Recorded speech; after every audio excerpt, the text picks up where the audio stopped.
Good evening, everyone.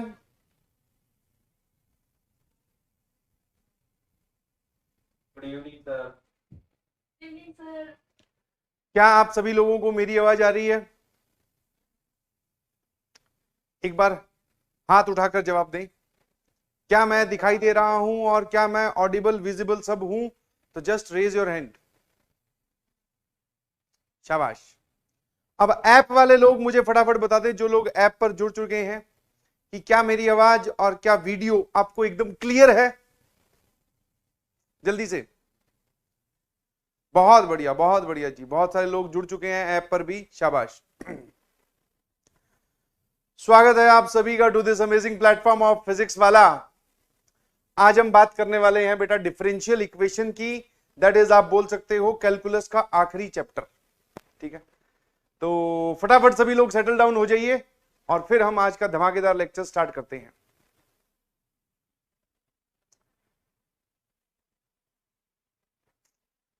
बहुत बढ़िया, शाबाश। जनकपुरी, गोरखपुर, रांची, वाराणसी, पटना, जयपुर, प्रयागराज, इंदौर, पुणे, कानपुर, नोएडा, भोपाल, कोलकाता। ठीक है जी, तैयार है सभी? बहुत बढ़िया, चलिए जी। आगे बढ़ने से पहले एक धमाका तुम्हारे लिए छोटा सा। ठीक है, PW is always for the students, by the students and to the students. हमेशा जो भी किया गया है वो तुम्हारे ही भले के लिए किया गया है। तो 28 फरवरी को विश्वास दिवस नाम से कुछ आने वाला है। क्या होगा तो उसके लिए वेट करो, मैं भी वेट ही कर रहा हूं। अंदर की बात बताऊं तो मुझे भी नहीं पता क्या होगा, बट हां, आप सभी लोग 28 फरवरी को जो अपनी पीडब्ल्यू की ऐप है उस पर स्टे ट्यून्ड, मतलब वहां पर नोटिफिकेशन या वहां पर जो भी होगा वो वहीं पे होगा। आपको ऐप पर एक विश्वास दिवस नाम से कुछ दिख रहा होगा, तो उसको एक्सप्लोर करो, आपको अपने आप समझ में आ जाएगा। 28 फरवरी की मैं बात कर रहा हूं, दैट इज अपकमिंग मंडे, जो है आने वाला सोमवार। ठीक है, तो तुम्हारे लिए ये कुछ घबराइए नहीं। ठीक है, तो मेरे ख्याल से you guys are equally excited as I am. जितना मेरे मन में उत्साह है उतना ही आप में भी होगा। ठीक है, हाँ बहुत जोरदार कुछ होगा। हाँ हाँ, क्लास आना है यार। सर जब भी कोई स्कूल में हमारे अनाउंसमेंट होती थी, बोले आज स्कूल में ये आने वाला है, अब वो फंक्शन होगा, तो सबसे पहले छोटे बच्चों वाला सवाल, बोले सर क्लास लगेगी नहीं, आप तो वो बताओ। हमारे लिए तो यही सबसे बड़ा धमाका है। अबे भैया तुम लोग अलग तरीके से सोच रहे हो, तुमने पैसे दिए, तुम तो ये बोलोगे सर क्लास लगाओ, संडे वाले दिन भी काहे छुट्टी कर रखी है। तुम कह रहे हो कि सर मंडे को छुट्टी कर दो जब विश्वास दिवस है तो। अबे छुट्टी तो हो ही जाएगी थोड़े दिन में, कोर्स खत्म होने के बाद छुट्टी है। हाँ जी, हाँ तो अच्छी बात है, अच्छी बात। हाँ जी, कुछ नहीं। अरे मुझे खुद को नहीं पता, सच बोल रहा हूँ, तुझे ऐसा लग रहा होगा कि सब छुपा रहे हैं, मुझे नहीं पता सच में। ठीक है, एकदम मतलब बोलते सीक्रेट है, सिर्फ इन्हीं को ही पता है। क्या बोल रहे हो? वेटिंग मतलब नहीं समझा।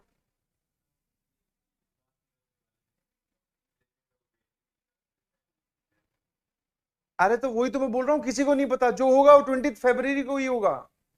28। हाँ जी, नहीं समझा क्या बोल रहा है।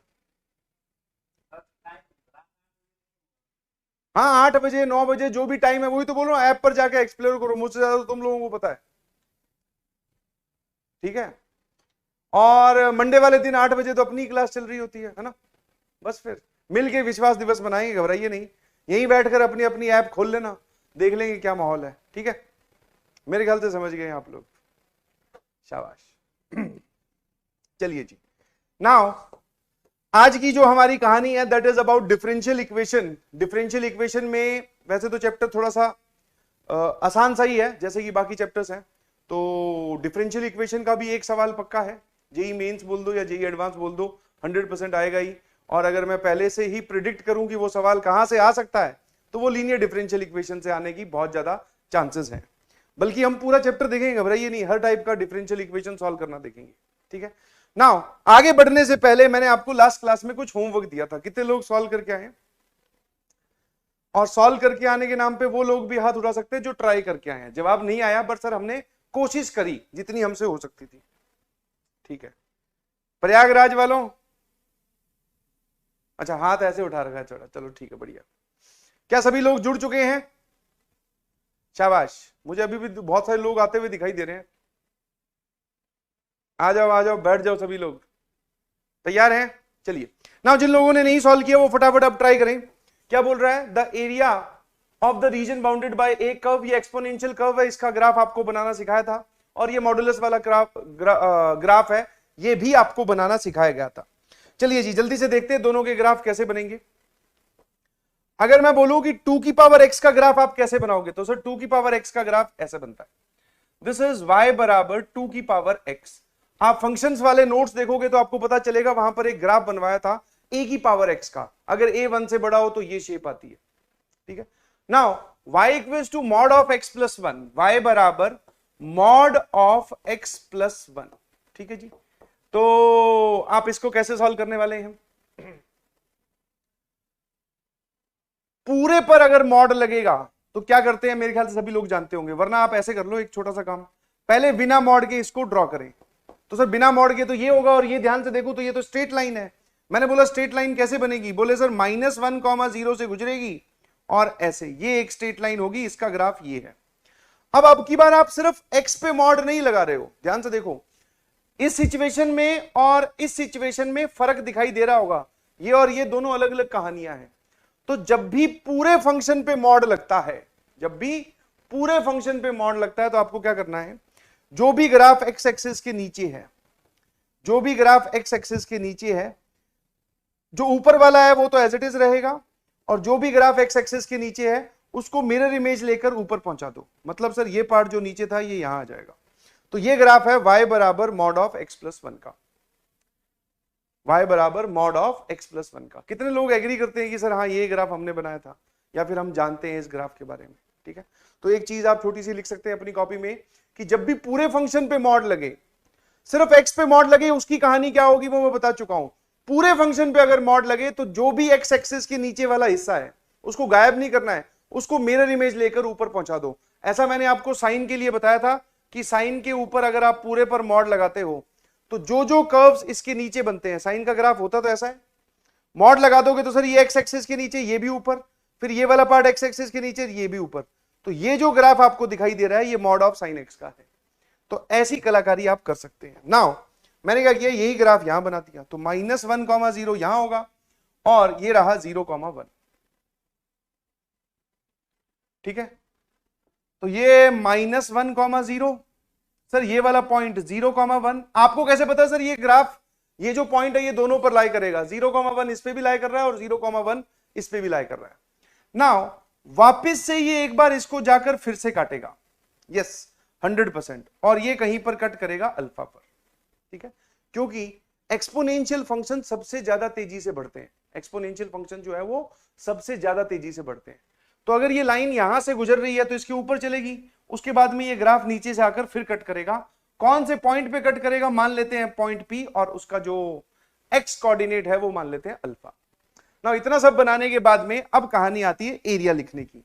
उसने बोला the area of the region bounded by, इन दोनों कर्व्स द्वारा बनाया गया एरिया बता दो। तो मैं पूछूंगी ये ब्लू वाला कर्व और ऑरेंज वाला कर्व मिलकर कौन कौन सा एरिया बना रहे हैं, एक तो ये वाला और सर दूसरा ये वाला, मतलब ये दो अलग अलग पार्ट में एरिया बना रहे हैं। बहुत बढ़िया, ठीक है, ये वाला और ये वाला। क्या मेरी बात समझ पा रहे हो कि नहीं समझ पा रहे हो? अब ये दोनों आप चाहो तो एक साथ लिख लो, आपकी इच्छा है, वरना आप चाहो तो अलग अलग करके लिख लीजिए। हाँ जी, कहां बोला है फर्स्ट क्वाड्रेंट? ओहो सॉरी, माय मिस्टेक, सिर्फ फर्स्ट क्वाड्रेंट में बोला है तो और अच्छा है। फिर कौन सा पार्ट हट जाएगा, तो इसको हम क्या कर देंगे, दिस इज इग्नोर्ड। क्यों? क्योंकि सर सवाल में ये दे रखा है कि हमें सेकंड क्वाड्रेंट वाला नहीं चाहिए, हमें यही एरिया चाहिए। सर बहुत बढ़िया, किसके रिस्पेक्ट में लिखें? एक्स एक्सिस के रिस्पेक्ट में लिखो, बिकॉज ऊपर वाला कर्व भी दिखाई दे रहा है, नीचे वाला कर्व भी। मैंने पूछा कहां से कहां तक, अभी मैंने ये पॉइंट ऑफ इंटरसेक्शन निकाला नहीं है, ध्यान रखना, ठीक है। तो 0 से लेके, ये वाला पॉइंट है 0, 0 से लेके अल्फा, ऊपर वाला कर्व कौन सा है? सर ऊपर वाला कर्व जो है वो एक लाइन की इक्वेशन है, जिसकी इक्वेशन आपने बोली थी y बराबर x+1, ठीक है। तो मॉड हटाकर आपको लेके आना है, तो यहां पर क्या आ जाएगा x+1, ये ऊपर वाला कर्व माइनस ये नीचे वाला कर्व कौन सा है सर, 2 की पावर x, और ये रहा dx। ये एरिया लिखने के लिए सिर्फ और सिर्फ आपको अल्फा चाहिए। अब अगर मैं अल्फा की बात करूं तो अल्फा क्या है, अल्फा है सर पॉइंट ऑफ इंटरसेक्शन इसका और इसका। तो जब भी आपको दो कर्व्स दिए जाएं, ध्यान से सुनिएगा बच्चों, और आपको बोले कि पॉइंट ऑफ इंटरसेक्शन निकालो इन दोनों का, तो बहुत आसान है, दोनों को बराबर रख दो, सॉल्व कर लो। मतलब सॉल्व करने के नाम पे आप क्या बोलोगे, 2 की power x is equal to x+1। अब आपको एक सॉल्यूशन तो इसका देखते ही पता चल रहा है, जैसे कि x बराबर 0, और वो यहां पे भी दिख रहा है सर, दोनों जहां पर पहली बार कट कर रहे हैं वो पॉइंट या फिर उस पॉइंट ऑफ इंटरसेक्शन का x कोऑर्डिनेट 0 है, इसका एक सॉल्यूशन 0 भी है, बट हमें सारे सॉल्यूशन चाहिए। तो सारे सॉल्यूशन निकालने के लिए आपको क्या करना पड़ेगा, अच्छा एक और चीज, इसको अभी मैं ये चाहता हूं कि आप इसको एक बार अभी होल्ड पे रखो। सर इसको होल्ड पे क्यों, क्योंकि इसकी जब हमें जरूरत पड़ेगी ना इस पॉइंट अल्फा की, तो फिर हम इसको इस्तेमाल करेंगे, सॉल्व करेंगे। अब एक बार फटाफट यहां देखिएगा सर, जब आप इसको इंटीग्रेट करोगे ये कितना आ जाएगा सर, ये आ जाएगा x² 2, x का इंटीग्रेशन 1 का इंटीग्रेशन x माइनस 2 की पावर x का इंटीग्रेशन आप क्या बोलोगे सर, 2 की पावर x का इंटीग्रेशन होता है 2 की पावर x अपॉन ln2। कितने लोगों को ये वाली बात पता है कि a की पावर x का इंटीग्रेशन a की power x divided by ln a होता है ना। तो ये हमने इंटीग्रेशन लिख दिया। चलिए जी, अब सर लोअर लिमिट है 0, अपर लिमिट है 1, यही सॉरी अपर लिमिट 1 नहीं है, अपर लिमिट क्या है अल्फा। अब फटाफट मुझे बताइए कि आपका आंसर क्या आएगा और आप इसको कैसे आगे बढ़ेंगे। सर अल्फा पुट करोगे तो ये हो जाएगा α² अपॉन 2 प्लस अल्फा माइनस 2 की पावर अल्फा अपॉन ln2, ये तो अपर लिमिट पुट करने के बाद में, माइनस जब मैं लोअर लिमिट 0 पुट करूंगा, 0 0 और यहां पर 0 रखोगे तो ये 1 अपॉन ln2 बनेगा नेगेटिव का, तो -1 अपॉन ln2। अब इस पूरे जवाब को लिखने के लिए हमारे पास सिर्फ और सिर्फ एक कहानी बची है, और वो कहानी है अल्फा की वैल्यू, क्योंकि जैसे ही आपको अल्फा की वैल्यू पता चली आप सीधे सीधे इस पे आ सकते हैं। अब अल्फा कैसे निकालोगे ये बताइए, जल्दी से बताओ जल्दी से। अल्फा 1 होगा, कैसे पता चला अल्फा 1 होगा, ऑब्जर्वेशन 2 में 1 और मॉड कुछ और नहीं पुट कर सकते क्या, नहीं नहीं नहीं नहीं। अब अगर मैं अल्फा 1 बोलता तो बहुत सारे लोगों को डाउट आ जाता, सर आप तो क्या पता घर से सॉल्व करके आए हो, आपको तो पता है कि अल्फा 1 होगा, आप हमें बताओ कि अल्फा 1 कैसे पता चलेगा। तो मैंने आपको एक बहुत पहले, अब जो बात बोलूंगा ध्यान सुनना, आप बोलोगे कि यहां से सुनी सुनी तो लग रही है, ये जो इक्वेशन आपको दी गई है बेटा जी, आप इसको सॉल्व नहीं कर सकते, समझ में आया। मैंने आपको बताया था आप सिर्फ वही इक्वेशन सॉल्व कर सकते हो जिसमें दोनों तरफ सेम वैरायटी का फंक्शन बैठा हो। राइट साइड में देखूं तो एक्सपोनेंशियल फंक्शन है, लेफ्ट साइड में देखूं तो एलजेब्राइक फंक्शन है। कुछ लोगों के मन में जरूर इच्छा होगी कि सर दोनों तरफ लॉग ले लो, चलो ये काम भी कर देते हैं। मैंने दोनों तरफ लॉग चिपकाया, मान लो ये स्टेप भी करके दिखाता हूं, बट उससे हमें कोई फायदा मिलेगा नहीं। क्यों, क्योंकि अब यहां जाके अटक गए, ये x मान लो आगे आ गया, तो दिस इज x ln2 बराबर ln ऑफ x+1। आप मुझे यहां से x निकाल के दिखाइए, और x निकाल के दिखाने का मतलब है कि x एक तरफ, बाकी कांस्टेंट चीजें एक तरफ, ऐसा आप कर ही नहीं सकते। तो कितने लोगों को यह बात समझ में आती है कि आप इस इक्वेशन को मेथड से तो सॉल्व नहीं कर सकते, आपको जुगाड़बाजी लगानी पड़ेगी, टेक्निकल टर्म्स में बोले तो हिट एंड ट्रायल मेथड लगाना पड़ेगा। समझ में आया। बहुत सारे लोगों के पेट में मेरे ख्याल से एसिडिटी स्टार्ट हो गई होगी, बोले सर हमें कैसे पता चलेगा। अरे भैया जब इसको सॉल्व नहीं कर सकते तो फिर सर कैसे इसके सॉल्यूशन निकालेंगे, ऑब्जर्वेशन से देखकर। सिर्फ एक सॉल्यूशन है 0, दूसरा सॉल्यूशन है 1, आप x बराबर 1 रख के देखो ये सेटिस्फाई कर रहा है। क्या मेरी बात समझ में आती है, बहुत बढ़िया। तो क्या मैं ये बोल सकता हूं कि अल्फा की वैल्यू 1 है, और अगर अल्फा 1 है तो ये लो 1/2 + 1 3/2 -2 अपॉन ln2, और सर ये लिखा हुआ है +1 अपॉन ln2, तो ये पूरा आ गया 3/2 -1 अपॉन ln2। कोई आंसर है क्या 3/2 -1 अपॉन ln2, सर ये रहा ऑप्शन ए। किसी को कोई परेशानी है तो पूछ सकते, कोई दिक्कत नहीं है। और आपके सामने भी ऐसी कोई इक्वेशन आए तो आपको ऑब्जर्वेशन से काम लेना है। हाँ जी, कोई कुछ बोल रहा है, जल्दी से बोलो। यहां पे तो वहां से तेरे को आंसर कहां मिलेगा? तो वो तो तू जवाब अल्फा के टर्म्स में लेके बैठा है, समझ गया? वो तो कांस्टेंट जवाब चाह रहा है। अगला सवाल, अगला सवाल आसान है।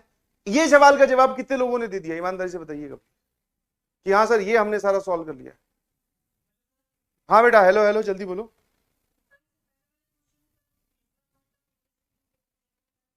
कौन सा तीसरा पॉइंट ऑफ इंटरसेक्शन?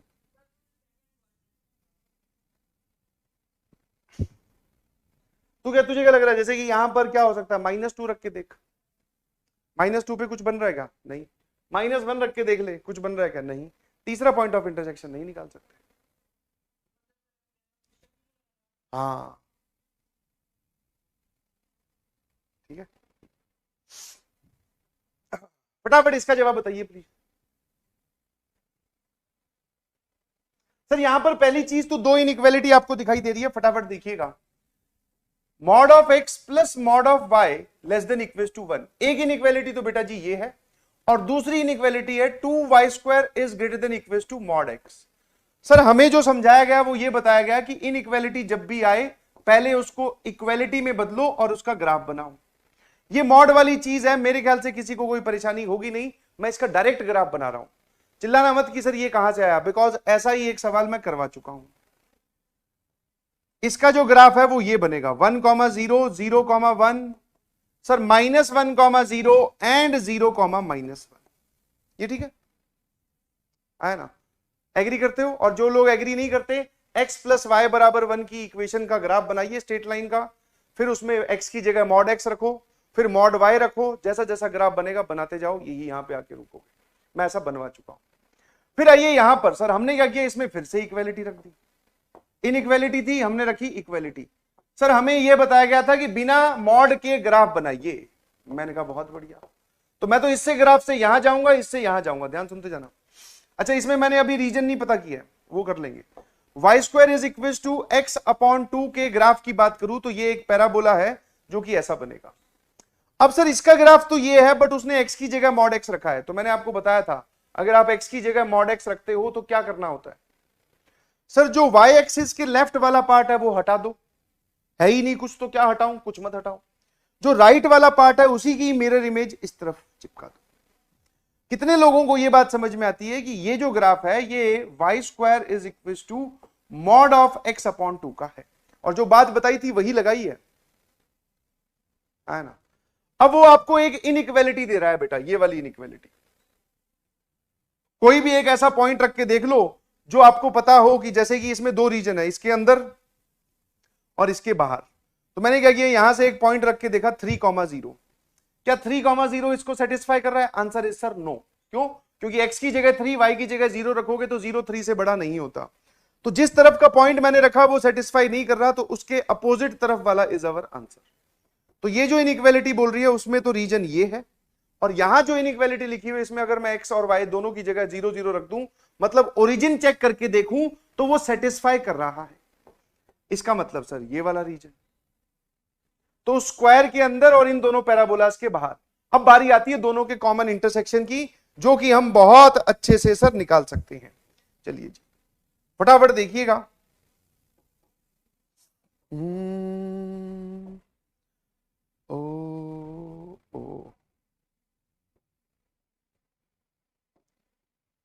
मेरे ख्याल से तो वैसे आप इसके आगे सॉल्व कर ही लोगे, है ना?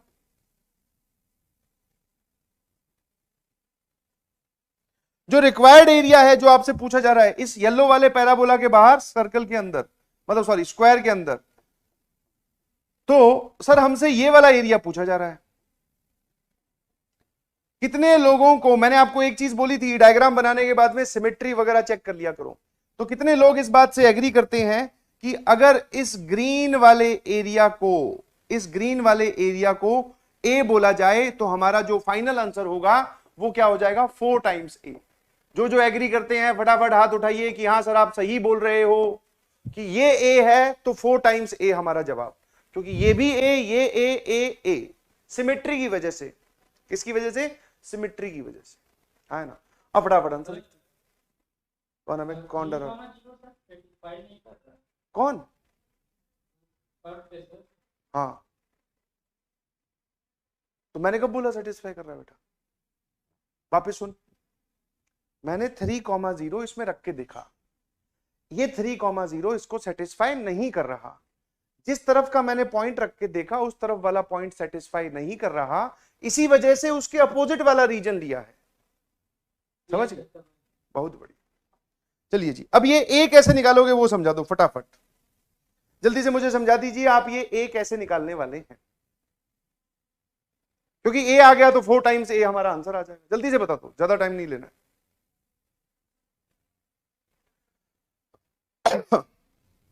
सर ये एक तो हमारे पास y² बराबर x/2 ऐसा कुछ है, ये रहा कर्व की इक्वेशन। मुझे इस पॉइंट की जरूरत पड़ेगी और ये पॉइंट मैं आपसे जानना चाह रहा हूं, मुझे इसके x और y कोऑर्डिनेट दोनों चाहिए। तो सर ये वाली जो लाइन है, इस लाइन की इक्वेशन है x + y = 1, और ये जो पैराबोला का जो कर्व है ना, ये वाला पैराबोला का जो कर्व है, इसकी इक्वेशन है, आप चाहो तो y बराबर √x/2 रख दो, वरना आप ये भी बोल सकते हो x बराबर कितनी, x is equal to 2y²। तो मैंने x की जगह 2y² रखा प्लस y - 1 बराबर 0। इन दोनों को सॉल्व करने के बाद में मुझे यहां से एक क्वाड्रेटिक बनती हुई नजर आ रही है, जिसको मैं बहुत आसानी से सॉल्व कर सकता हूं। 2y कॉमन लिया, एक आ जाएगा y + 1, -1 कॉमन लिया y + 1। तो सर फैक्टर जो निकल के आ रहे हैं वो आ रहे हैं 2y - 1, है ना, 2y - 1 देखते रहना भैया, और एक y + 1 बराबर। यहां से जब पता करता हूं तो y की वैल्यू हाफ और y की वैल्यू -1। ऑब्वियसली सर ये वाला जो पॉइंट है ये फर्स्ट क्वाड्रेंट में है, तो इसमें y की कौन सी वैल्यू सेटिस्फाई करेगी? हाफ वाली। तो ये जो है ये था रफ वर्क, जिसको अब मैं हटा दूंगा। तो मैंने ये सॉल्व किया, मुझे पता चला कि इसमें y कोऑर्डिनेट हाफ आ रहा है तो x कोऑर्डिनेट भी हाफ ही है। कैसे? चाहो तो आप उस लाइन में रख दो, चाहो तो इस पैराबोला में रख दो, ठीक है। Half comma half is our answer. अब आप ये बताइए कि आप इस एरिया को y एक्सिस के रिस्पेक्ट में लिखना चाहते हैं कि x एक्सिस के रिस्पेक्ट में लिखना चाहते हैं, क्योंकि वो जरूरी है। तो दोनों ही तरीके से पटास कर देख लो। सर अब की बार जो मैं बना रहा हूं वो सिर्फ और सिर्फ वो वाला एरिया बना रहा हूं जो मुझे कैलकुलेट करना है, ठीक है। नाउ सर ये वाला जो पॉइंट है इसका कोऑर्डिनेट आया हाफ कॉमा हाफ, इसका मतलब ये वाली वैल्यू भी हाफ और ये वाली वैल्यू भी हाफ। सर ये वाली जो वैल्यू है दिस इज 0,1, मतलब ये पॉइंट है 1। तो अगर आप एरिया ए लिखना चाहते हो तो इस एरिया ए के दो टुकड़े कर दो, एक ये वाला और एक ये वाला, ठीक है। इसको बोल रहा हूं A2 और इसको बोल रहा हूं A1। तो एरिया ए जो है दैट इज A1 + A2। जब मैं डायग्राम को ध्यान से देखता हूं तो मुझे A2 एक ट्राइंगल नजर आता है। A2 जो एरिया है वो एक मुझे क्या नजर आता है? ट्राइंगल, और वो भी सर राइट एंगल ट्राइंगल, जिसका एरिया हम बहुत आसानी से लिख सकते हैं। ये वाली वैल्यू हाफ है, ये 1 है, दोनों के बीच की अंतर कितना हो जाएगा सर? This is half. फिर मैंने पूछा ये कितना है, ये वाली डिस्टेंस, ये वाली डिस्टेंस कितनी है? सर ये वाली डिस्टेंस मतलब इसका x कोऑर्डिनेट वो भी हाफ। तो मैं पूछ रहा हूं इस एरिया का इस ट्राइंगल का एरिया बता दीजिए। तो half base into height, sir ये वाला आ जाएगा 1/8। किसी को कोई परेशानी है जो मैंने A2 लिखा है? बहुत बढ़िया, ठीक है। और फिर बात आती है सर A1 कैसे लिखें? तो A1 फिर y एक्सिस के रिस्पेक्ट में लिख लो। A1 जो है वो किसके रिस्पेक्ट में लिख लो? y एक्सिस के रिस्पेक्ट में। कहां से कहां तक इंटीग्रेशन हो रहा है सर? 0 से लेके हाफ। ऊपर मतलब आपको y एक्सिस के रिस्पेक्ट में एरिया लिखना है तो ऊपर नीचे वाला कॉन्सेप्ट खत्म, ये वाला कर्व और y एक्सिस के बीच में ये एरिया बन रहा है। तो मैं पूछ रहा हूं कि मैं इंटीग्रेशन y के रिस्पेक्ट में करूंगा तो मुझे यहां पर y की टर्म्स चाहिए। तो मैंने जब इस कर्व की इक्वेशन देखी तो x बराबर 2y² है, तो इसको आप यहां पर सीधा सीधा 2y² बोल सकते हो। ध्यान से देखोगे तो दिस इज y³/3 और ये आ जाएगा 0 से लेके हाफ, 2/3 इंटू 1/8, सर ये आ जाएगा 1/12। तो ये आंसर आ रहा है 1/12 और ये वाला आंसर आ रहा है 1/8। इसको आप सिंप्लीफाई कर लीजिए, हमारे पास आंसर आ जाएगा, है ना। एक तरीका तो ये। दूसरा, एक लड़के ने बोला सर ये आपने इतना ऐसे ही किया फालतू में ही, सीधा सीधा एक्स एक्सिस के रिस्पेक्ट में लिखो, काम खत्म, 0 से लेके हाफ। ऊपर चलने वाला कर्व कौन सा है? ये जो लाइन है इसकी इक्वेशन है बेटा 1 माइनस एक्स। इस लाइन की इक्वेशन क्या है? x प्लस वाई बराबर 1 थी, तो मैंने y की टर्म्स एक तरफ रख के x वाली इधर भेज दी। तो ऊपर चलने वाला कर्व जो है वो है 1 माइनस एक्स, और जो कर्व नीचे चल रहा है, वैसे तो इस पैराबोला की इक्वेशन पूरी है y square is equal to x upon 2, but अगर आप y की वैल्यू पूछते हो तो वो आ जाएगा रूट ऑफ x अपॉन 2, है ना, अकेला y, हमें सिर्फ इस ब्रांच की इक्वेशन चाहिए। तो आप बोलोगे 1 upon root 2 into root x, और ये dx, इसको कैलकुलेट कर लीजिए, ये भी वही आएगा जो आपने वो ऊपर निकाला। तो कैसे भी जाइए, x एक्सिस के रिस्पेक्ट में ऊपर वाला कर्व माइनस नीचे वाला कर्व, y एक्सिस के रिस्पेक्ट में दो अलग अलग टुकड़ों में तोड़कर। बहुत बढ़िया, चलिए अब आज की कहानी की शुरुआत करते हैं। ठीक है, सबसे पहली और सबसे मजेदार चीज, दैट इज डिफरेंशियल इक्वेशन बोलते किसको है? ठीक है, सबसे पहले और सबसे मजेदार चीज, दैट इज डिफरेंशियल इक्वेशन आप बोलोगे किसको? तो पहले मैं आपको नाम समझा दूं, थोड़े से ध्यान से सुनते जाइएगा, बिकॉज आज की कहानी यहां से शुरू हो रही है। जिसको आप dy बाई डी एक्स या double derivative d2y by D x square, ये लोग जो हैं इनको बोलते हैं बेटा डिफरेंशियल कोफिशिएंट्स। मैंने आपको पहले भी बताया था, इन सबको क्या बोलते हैं? These are called as DCs. DC प्यार से लिख रहा हूं, बट इसका पूरा मतलब क्या है? इनको बोलते हैं डिफरेंशियल कोफिशिएंट्स। ऐसी कोई भी इक्वेशन जिसमें इनमें से कोई भी इंसान बैठा हो, उसको डिफरेंशियल इक्वेशन बोलते हैं। वापस सुनो, ऐसी कोई भी इक्वेशन जिस इक्वेशन में ये जो लोग लिखे हुए हैं dy by D x, d2y by D x square, d3y by D x cube, इनमें से कोई भी जाकर बैठ जाए तो वो क्या बन जाती है? Differential equation. एग्जाम्पल के तौर पे अगर मैं बात करूं तो एक बहुत सिंपल सी डिफरेंशियल इक्वेशन जैसे ये वाली है ना, क्या आपको इस इक्वेशन में एक डिफरेंशियल कोफिशिएंट दिख रहा है? तो आंसर इज सर यस। तो ये हमारी डिफरेंशियल इक्वेशन है। फिर आप चाहो तो ये लिख लीजिए d2y by D x square plus dy by D x plus 3 बराबर 0। क्या ये भी डिफरेंशियल इक्वेशन है? तो answer is yes. Sir y और x तो इसमें है ही नहीं, तो मैंने y और x के बारे में तो कुछ बोला भी नहीं। मैंने तो बोला जिस इक्वेशन में इनमें से कोई इंसान बैठा हो तो वो इक्वेशन डिफरेंशियल इक्वेशन कहलाती है ना। ठीक है जी। अब मजे की बात, आपके सिलेबस में वैसे तो डिफरेंशियल इक्वेशन साइंस का एक ऐसा पार्ट है, थोड़ी हिस्ट्री समझा देता हूं। डिफरेंशियल इक्वेशन साइंस का एक ऐसा पार्ट है जिसकी वजह से पूरी की पूरी फिजिक्स बनाई गई है। समझ में आया? अगर डिफरेंशियल इक्वेशन नाम का चैप्टर नहीं होता तो आप फिजिक्स में कुछ नहीं पढ़ पाते। तो वैसे तो धरती पर बहुत बड़ी बड़ी डिफरेंशियल इक्वेशंस भी एग्जिस्ट करती हैं। ऐसा बोला जाता है कि ऐसी बहुत सारी डिफरेंशियल इक्वेशन बड़े बड़े लोग पीछे छोड़ के चले गए हैं, जिनको अगर हम हल कर दें, सॉल्व कर लें किसी तरीके से, तो हमारी जो टेक्नोलॉजी है वो आज से 50 गुना और आगे पहुंच जाएगी। बट वो डिफरेंशियल इक्वेशन सॉल्व ही नहीं हो रही हैं। ठीक है, तो हम ज्यादा बड़ी बड़ी डिफरेंशियल इक्वेशंस की बात नहीं करेंगे। हमारे सिलेबस में या IIT JEE के सिलेबस में सिर्फ और सिर्फ ऐसी डिफरेंशियल इक्वेशन जिसमें केवल ये बैठा हो, इसका ऑर्डर होता है बेटा 1। इसका ऑर्डर क्या होता है? इसका ऑर्डर होता है 1। तो ऐसी डिफरेंशियल इक्वेशन जिसका ऑर्डर क्या हो? 1, और डिग्री भी क्या हो? 1, सिर्फ वही हमारे सिलेबस में है। ठीक है, वैसे तो बहुत बड़ी बड़ी डिफरेंशियल इक्वेशंस है, बट हमें सिर्फ इनकी पढ़ाई करनी है, बिकॉज जेई वाले वही पूछते हैं ना। सर ये ऑर्डर और डिग्री क्या होता है? उसी पे ही आता हूं। एक बहुत छोटी सी चीज है जिसपे जेई वाले सवाल पूछते हैं, और ये जो चीज है ये 5 मिनट में समझ में आ जाती है। फिर उसके बाद में डायरेक्टली हम क्वेश्चंस करेंगे। तो इस चीज को आप इग्नोर मत करना, बिकॉज हो सकता है इससे सवाल आ जाए।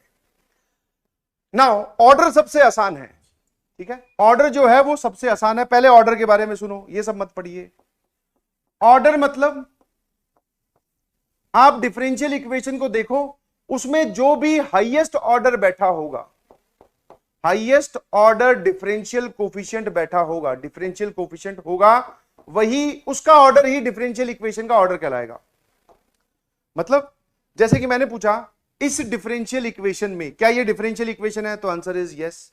मैं पूछ रहा हूं ऑर्डर क्या होगा, तो आपको देखना है कि इसमें डिफरेंशियल कोफिशिएंट कौन कौन से हैं। सर ये डिफरेंशियल कोफिशिएंट क्या होते हैं? इन लोगों को बोलते हैं। समझ में आया? तो डिफरेंशियल कोफिशिएंट कौन कौन से बैठे हैं सर? एक ही है। मैंने कहा ये कौन से ऑर्डर का है? ये फर्स्ट ऑर्डर। क्या आपको ऑर्डर समझ में आता है? ये कौन सा ऑर्डर है इसका? सर ये सेकंड ऑर्डर डेरिवेटिव है। इसका ऑर्डर क्या है? Third order derivative. तो ये जो बैठा है इसका ऑर्डर कितना है सर? इसका ऑर्डर है 1। तो जो इसका ऑर्डर है वही डिफरेंशियल इक्वेशन का ऑर्डर कहलाएगा। अब जब मैं अगली इक्वेशन में गया तो मुझे यहां पर दो डिफरेंशियल कोफिशिएंट बैठे हुए दिखाई दिए। कितने? एक ये वाला और एक ये वाला। इसका ऑर्डर पूछूं तो इसका ऑर्डर 2, इसका ऑर्डर पूछूं तो इसका ऑर्डर 1। तो सर हम कौन सा ऑर्डर बताएंगे इस पूरी डिफरेंशियल इक्वेशन का? जो सबसे बड़ा है वो वाला। तो इस पूरे का ऑर्डर क्या बन गया? 2। तो क्या आपको किसी भी डिफरेंशियल इक्वेशन का ऑर्डर देखना आया? यस और नो? जो भी हाईएस्ट ऑर्डर डिफरेंशियल कोफिशिएंट बैठा होगा उसका जो ऑर्डर होगा वही हमारा आंसर है। वाह सर, इतना ऑर्डर खेल रहे हैं, ऐसा लग रहा है स्विगी जोमेटो हो रहा है इधर। चलिए अब आ जाते हैं डिग्री पर। No, what is this degree sir? Differential equation की डिग्री क्या होती है? ध्यान सुनना, ऐसा नहीं है कि डिग्री मुश्किल है, आसान है, निकाली जा सकती है। कैसे निकालते हैं? ध्यान सुनना, पहले समझा रहा हूं फिर करके दिखाऊंगा एग्जाम्पल के रूप में। Write the given differential equation as a polynomial in terms of differential coefficient. पहले दी गई डिफरेंशियल इक्वेशन को पॉलिनोमियल फॉर्म में लिख लो। Sir what do you mean by polynomial form? फटाफट ध्यान से सुनिएगा प्लीज। सर ये पॉलिनोमियल फॉर्म का क्या मतलब है वो समझाओ। आपने आज तक कभी पॉलिनोमियल देखा है? हाँ सर, सबने देखा है बचपन से। ये तो एक ऐसा चैप्टर है जो छठी सातवीं में शुरू होता है और 10वीं 12वीं तक चलता रहता है। जैसे कि सर एक पॉलिनोमियल ये लीनियर है, फिर सर एक ये क्वाड्रेटिक वाला ले लो, तो इनको आप बोलते हो पॉलिनोमियल इन एक्स। क्योंकि जहां जहां पर मैं एक्स की पावर देख रहा हूं, एक्स की पावर मुझे क्या दिखाई दे रही है? नेचुरल नंबर, या आप बोल सकते हो होल नंबर। समझ में आया? बट मैं आपसे पूछूं कि क्या आपको ये एक पॉलिनोमियल दिखाई दे रहा है क्या? क्या आप इसको पॉलिनोमियल बोलोगे? इसको नहीं सर। समझ में आया? इसमें अब दिक्कत इसमें क्या गड़बड़ हुई?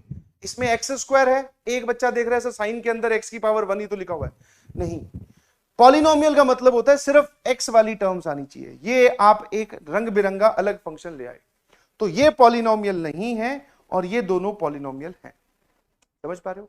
तो क्या आपको पॉलिनोमियल इन एक्स देखना आया?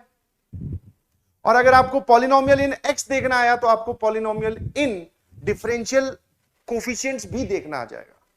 तो बोलने की बात यह है कि डिग्री बताने से पहले आप क्या करो? दी गई डिफरेंशियल इक्वेशन को लिखने की कोशिश करो इस प्रकार कि वो आपको डिफरेंशियल कोफिशिएंट्स में एक पॉलिनोमियल लिखा हुआ दिखाई दे, केवल डिफरेंशियल कोफिशिएंट्स। जब आपको ऐसा हो जाए कि आपने लिख लिया उसको, अब देखो कि जो सबसे बड़ा ऑर्डर वाला था ना, जो सबसे बड़ा ऑर्डर वाला था, उसकी पावर कितनी है? जो भी उसकी पावर होगी वही उसकी डिग्री कहलाएगी। सबसे बड़ा ऑर्डर वाला कौन है? ये। इसकी सबसे बड़ी पावर कितनी है सर? ये। और ये क्या ये पॉलिनोमियल फॉर्म में लिखे हुए हैं? हाँ।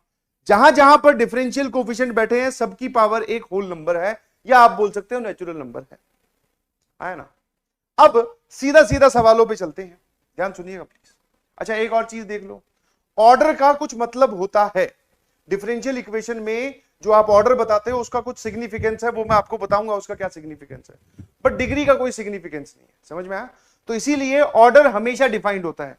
कोई सी भी डिफरेंशियल इक्वेशन मैं आपको दे दूं, आप उसका ऑर्डर हमेशा बताओगे ही बताओगे। जबकि डिग्री जो है that may be not defined भी हो सकती है। कई बार आपको ऐसी डिफरेंशियल इक्वेशन मिलेंगी जिनमें आप बोलोगे सर डिग्री तो नॉट डिफाइंड है, मतलब निकाल ही नहीं पा रहे हैं। अब सुनते हैं ध्यान से। जैसे मेरे सामने ये वाली इक्वेशन आई, पहली डिफरेंशियल इक्वेशन आई, मैंने पूछा इसका ऑर्डर और डिग्री बताओ। ध्यान सुनिएगा प्लीज, जो आपको कम कम समझ में आया वो आप अच्छे समझ में आ जाएगा। पहली चीज क्या ये डिफरेंशियल इक्वेशन है? हाँ सर। मैं पूछ रहा हूं कि इसका ऑर्डर बताइए। तो सर इसका ऑर्डर है 3। कैसे सर? यहां पर ऑर्डर 1 वाला बैठा है, यहां पर ऑर्डर 3 वाला बैठा है। आपने बोला था जिसका ऑर्डर सबसे बड़ा होगा वो यहां लिखना है, तो लिख दिया। तो ऑर्डर इज ऑलवेज डिफाइंड। अब बात आती है कि इसकी डिग्री बताओ।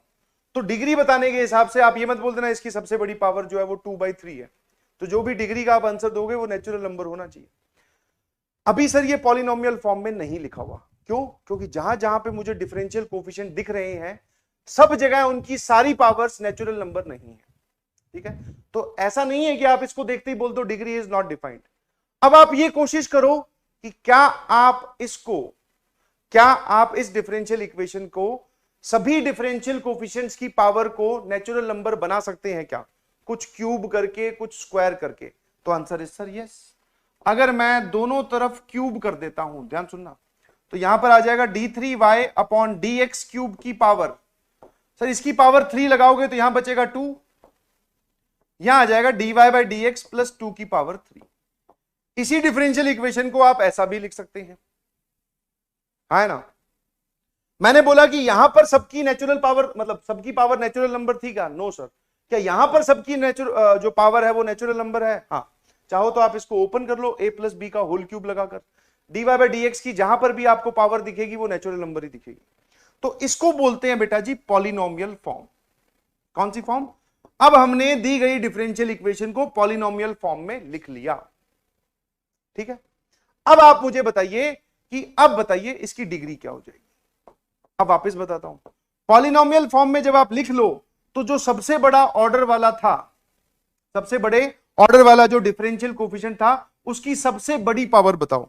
सर सबसे बड़ी का अब की बार यहां पे कोई सवाल ही नहीं उठता, बिकॉज ये एक ही है और इसकी पावर सिर्फ एक ही है। तो हमारे पास डिग्री कितनी हो जाएगी? 2। क्या मेरी बात थोड़ी थोड़ी समझ में आई? आया ना? अब इधर आ जाइए। अगली जो डिफरेंशियल इक्वेशन है वो है डिफरेंशियल मतलब नंबर 2। मैंने पूछा फटाफट देख के बताओ यहां पर किस किस ऑर्डर के डिफरेंशियल कोफिशिएंट बैठे हैं, यहां पर किस किस ऑर्डर के डिफरेंशियल कोफिशिएंट बैठे हैं। इसका ऑर्डर 1। अच्छा एक बार बताओ, ये डिफरेंशियल कोफिशिएंट का ऑर्डर तो देखना आता है ना। dy बाई dx मतलब एक बार differentiation, d2y by dx square मतलब 2 बार डिफरेंशिएशन, एक बार 2 बार इसी को ही ऑर्डर बोलते हैं, है ना?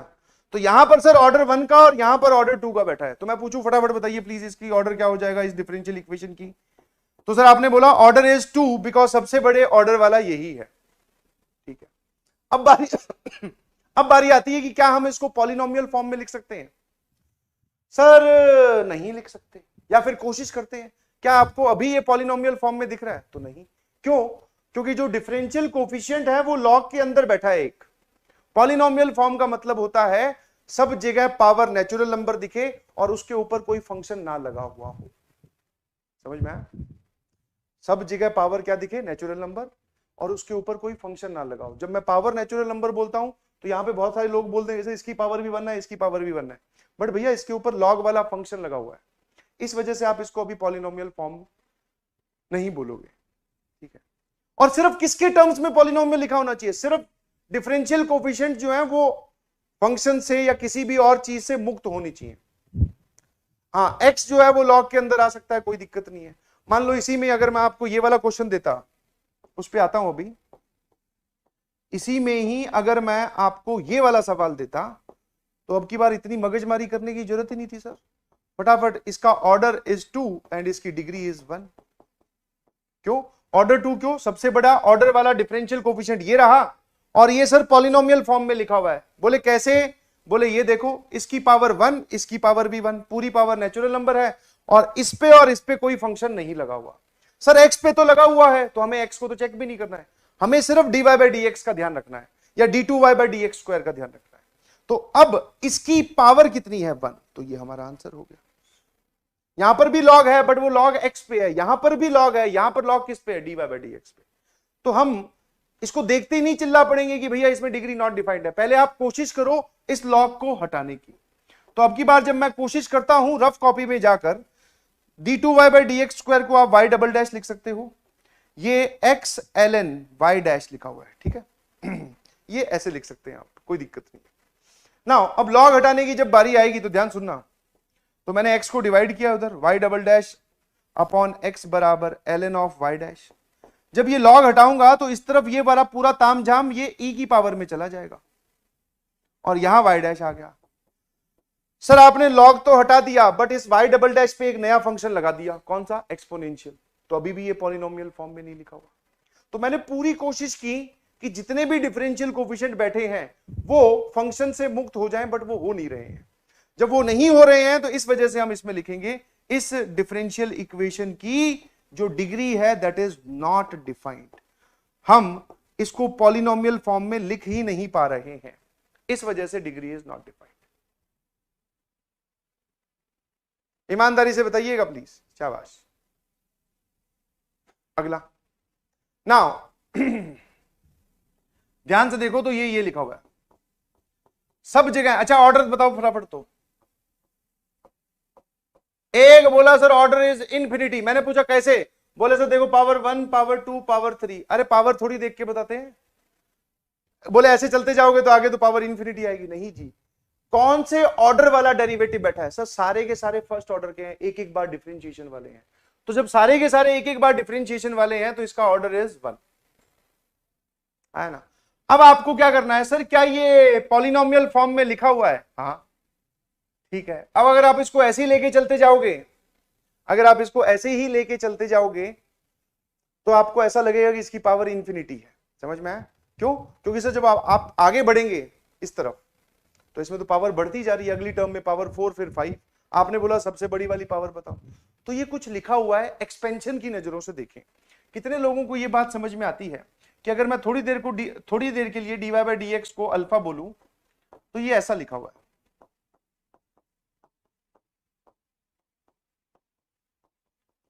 और आपकी जानकारी के लिए बता दूं बेटा, ये e की पावर अल्फा है। हाँ, कहां बताया था सर आपने? एक्सपेंशन लिमिट्स में। जब भी ऐसी कोई चीज लिखी हो ये पूरा तामझाम ये e की पावर अल्फा का एक्सपेंशन होता है।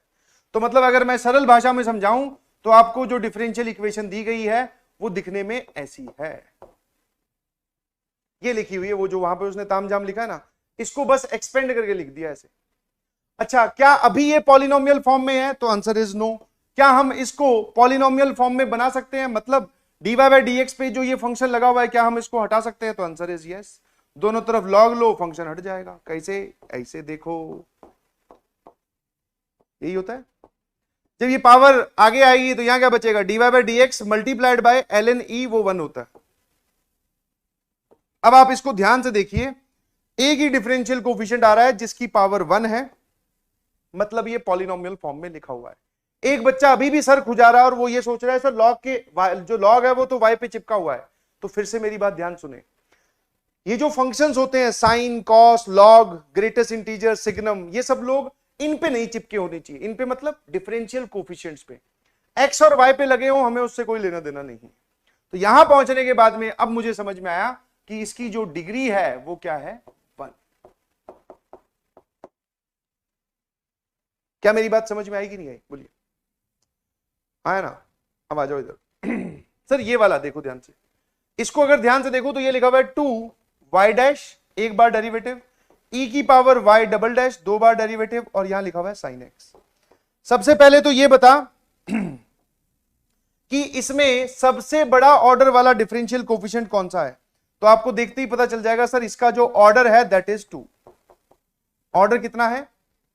2, क्योंकि सबसे बड़ा differential coefficient y double dash है, d2y बाई dx स्क्वायर, मतलब सेकंड ऑर्डर वाला।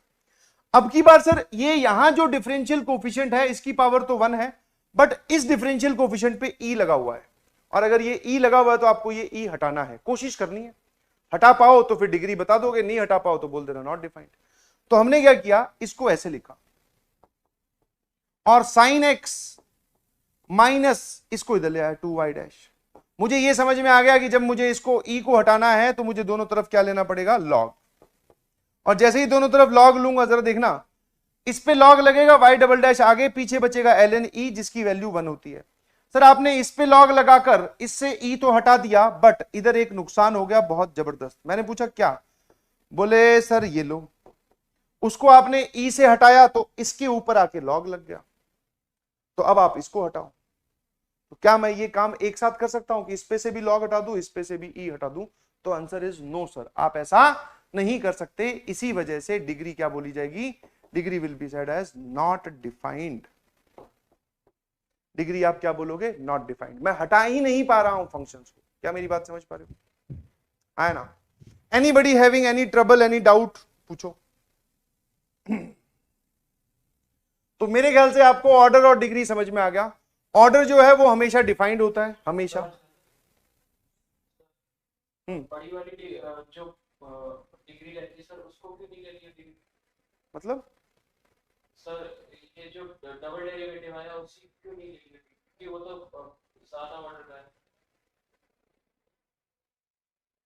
तो y डबल डैश की डिग्री क्यों नहीं लिखी? भाई डिग्री होती क्या है?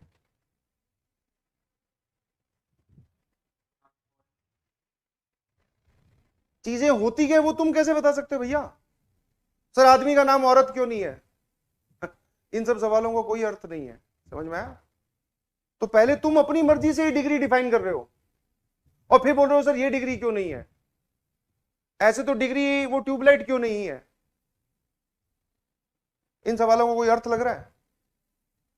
एक प्रोसीजर है, एक नियम बनाए गए हैं, उन्हीं को ही फॉलो करते हैं। और जिनसे तुम ये सवाल पूछने चाहिए थे वो इस धरती पे अब है नहीं, समझ गया? तो तू तो ये पूछ रहा है कि सर इसमें आपने इसको डिग्री क्यों नहीं बोला। सर इतने इंटेलिजेंट नहीं है बेटा, ये सर ने नहीं बनाया, कोई बना के गया था, सर को किसी ने बताया, सर आगे बता रहे। समझ में आ गई बात? हाँ बेटा।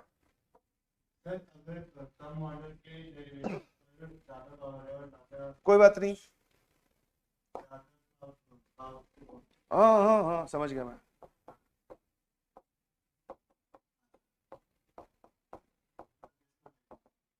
तू बता, तेरे को अब तक जो बोला है कहानी उसमें क्या समझ में आया?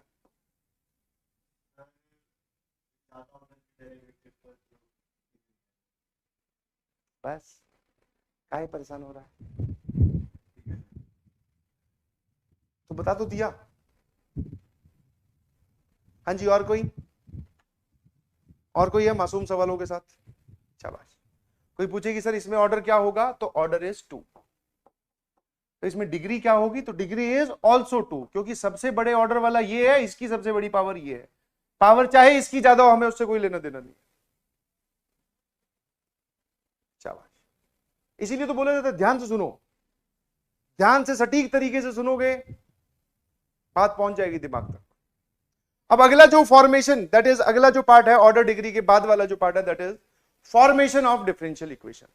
आपको एक या तो इक्वेशन दी जाएगी या फिर आपको एक थ्योरेटिकल इंफॉर्मेशन दी जाएगी। वो बोलेगा कि इसकी डिफरेंशियल इक्वेशन बना के दिखाओ, ठीक है? तो सबसे पहले आपको क्या करना है, write equation of the given family from theoretical information. दी गई थ्योरेटिकल इंफॉर्मेशन से फैमिली ऑफ कर्व्स की इक्वेशन लिखो, ठीक है? उसमें आप क्या करो, exact number of parameters, parameter का दूसरा नाम यह भी होता है आर्बिटरी कांस्टेंट्स। पैरामीटर बोल दो या फिर आप इसको आर्बिटरी कांस्टेंट्स बोल दो, एक ही बात है। अब ये क्या होता है सर वो समझाऊंगा कि what is difference between constant and arbitrary constant, दोनों का मतलब समझाया जाएगा, घबराए नहीं। Differentiate alpha times the equation of family of curves and form alpha plus 1 equation, or eliminate all the parameters with the help of alpha plus 1 equations and get the differential equation। बोलो समझ में आया कि नहीं? बोले sir कुछ नहीं समझ में आया। बोले ये जो बताया है ये आप करके दिखाओ। ध्यान सुनना, मैंने आपको बोला ये वाला सवाल, form A differential equation of all non-vertical straight lines passing through origins। ध्यान सुनना, all non-vertical straight lines passing through origin, इन सभी की मुझे एक डिफरेंशियल इक्वेशन बना के दिखाओ। अभी जो मैंने आपको इंफॉर्मेशन दी है वो इंफॉर्मेशन है थ्योरेटिकल, यहां से आप पहले बनाए इक्वेशन, ठीक है? अब ये थोड़ा सा मजेदार काम है। मैंने पूछा कि किसकी डिफरेंशियल इक्वेशन पूछी है बेटा, वो बोल रहा है ऐसी सारी लाइंस जो ओरिजिन से गुजरती हो और वर्टिकल ना हो। जैसे एक ये वाली हो गई, एक ये वाली हो गई, एक ये वाली हो गई, और एक आप चाहो तो ये भी ले लो, कोई दिक्कत नहीं है। बस हमें कौन सी लाइन नहीं लेनी, वर्टिकल वाली नहीं लेनी। क्यों सर, वर्टिकल वाली में क्या दिक्कत होती है, स्लोप नॉट डिफाइंड होता है। तो यहां पर आपको एक फैमिली ऑफ लाइंस दिखाई दे रहा है, या फिर आप फैमिली ऑफ कर्व्स बोल सकते हो। कितने लोगों को पूरा परिवार दिखा एक लाइंस का। आपने जो इंफॉर्मेशन दी है उसको सेटिस्फाई करने वाली एक लाइन नहीं है, हजारों करोड़ों 10,000 5,000 25,000 करोड़ लाइंस है। आप कौन सी की बात कर रहे हो? इसीलिए वर्ड यूज किया जाता है फैमिली। वो बोल रहा है कि ओरिजिन से गुजरने वाली सारी लाइंस जो कि वर्टिकल ना हो, बाकी चाहे कैसी भी हो। तो पहला डायग्राम ये। अब मैंने बोला कि इसकी इक्वेशन कैसी होगी, ध्यान सुनिएगा प्लीज। यहां पर इक्वेशन आपको इन सारी फैमिलीज की एक साथ लिखनी है। कितने लोग एग्री करते हैं सर जो लाइन जो होती है वो ओरिजिन से गुजरने वाली लाइन ऐसे लिखी जाती है y बराबर mx? क्यों? ये सारी ओरिजिन से गुजर रही हैं, आप स्लोप बदलते जाओ आपके पास अलग अलग लाइन आती जाएगी, है ना। आप m की वैल्यू बदलते जाओ, m की वैल्यू 1 रखोगे ये लाइन, m की वैल्यू 2 रखोगे ये, 3 रखोगे ये, माइनस में रखोगे तो इधर आती जाएंगी। समझ पा रहे हो? अब यहां पर जो m है, यहां पर जो ये m है इसको बोलते हैं हम पैरामीटर, या फिर आप बोल सकते हो आर्बिटरी कांस्टेंट। क्यों सर इसको पैरामीटर और आर्बिटरी कांस्टेंट क्यों बोलते हैं? क्योंकि अगर मैं इसकी वैल्यू बदलूं तो मुझे उस परिवार के अलग अलग लोग मिल रहे हैं। m की वैल्यू 1 रखता हूं तो ये वाली लाइन मिलेगी, m की वैल्यू 2 पर ये, m की वैल्यू 3 पर ये। तो जिस चीज को मैं बदलूं और मुझे अलग अलग लोग मिलने स्टार्ट हो जाएं उसको हम क्या बोलते हैं? पैरामीटर। जैसे आपने सर्कल पे एक पॉइंट माना था, याद है कुछ थोड़ा थोड़ा? अगर ये सर्कल की इक्वेशन है x square plus y square बराबर a स्क्वायर, इस पे आप एक पॉइंट मानते थे a cos theta a sin theta. थोड़ी पुरानी बातें कर रहा हूं, आई होप आप भूले नहीं होंगे। इसमें आपने ध्यान से ध्यान दिया होगा तो थीटा के लिए लिखा गया था थीटा है पैरामीटर। क्यों सर? जैसे जैसे आप थीटा बदलोगे, जैसे जैसे आप थीटा को बदलोगे, थीटा 30 डिग्री लो ये पॉइंट, थीटा 45 डिग्री लो ये, 60 लो ये, 90 लो ये, 120 ये, तो जैसे जैसे आप थीटा को बदलते जाओगे आपके पास अलग अलग पॉइंट आते जाएंगे। तो जिस चीज को बदलें और हमें अलग अलग चीजें मिलती जाए उसको बोलते हैं पैरामीटर, और पैरामीटर का ही दूसरा नाम है आर्बिटरी कांस्टेंट। कुछ कुछ बात समझ में आई कि नहीं? ठीक है, हाँ। तो आपको क्या बोला गया, अब समझाता हूं स्टेप्स को। Write the given equation of the given family, या write the equation of the given family. Theoretical information, कुछ बातें उसने बोल के बताइए, वहां से इक्वेशन बनाओ।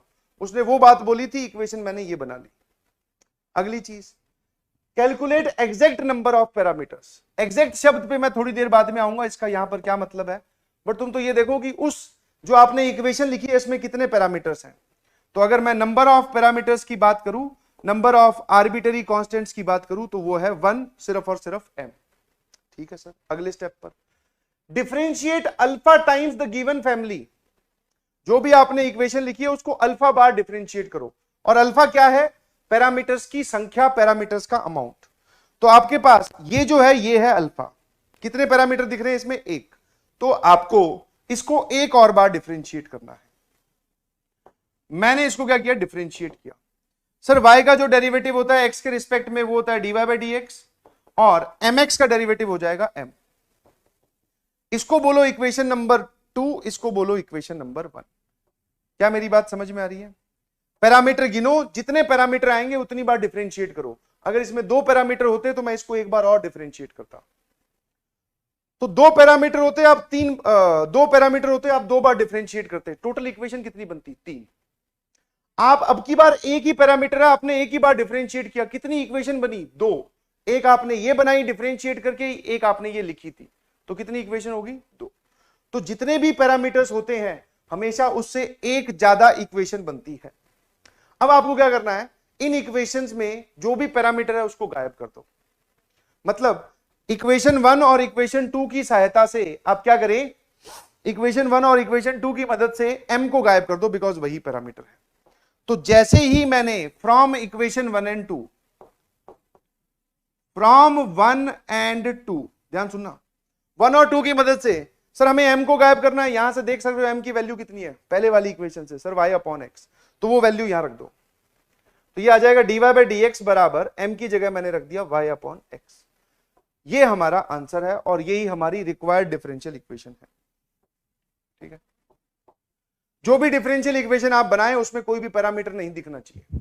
जो भी डिफरेंशियल इक्वेशन आप बनाएं उसमें कोई भी पैरामीटर नहीं दिखना चाहिए। क्या मेरी बात समझ में आई? ये डिफरेंशियल इक्वेशन। अभी हम इसमें जो पार्ट पढ़ रहे हैं वो डिफरेंशियल इक्वेशन बनाना, कि डिफरेंशियल इक्वेशन बनेगी कैसे। अब जो इसका मेजर पार्ट है इस चैप्टर का, वो ऐसी इक्वेशन दी जाएगी, इसको सॉल्व कैसे करते हैं, वहां से यहां आना सीखेंगे थोड़ी देर बाद में। अभी यहां से वहां जाना सीख रहे हैं, तो मेरे ख्याल से बात समझ में आती है। बनाने वाले पार्ट पर भी बहुत सारे सवाल आ रहे हैं, ध्यान रखिएगा प्लीज। जैसे ये रहा, फटाफट अब पेन चलाइए। The differential equation represent the family of curves, वो ये लिखा हुआ।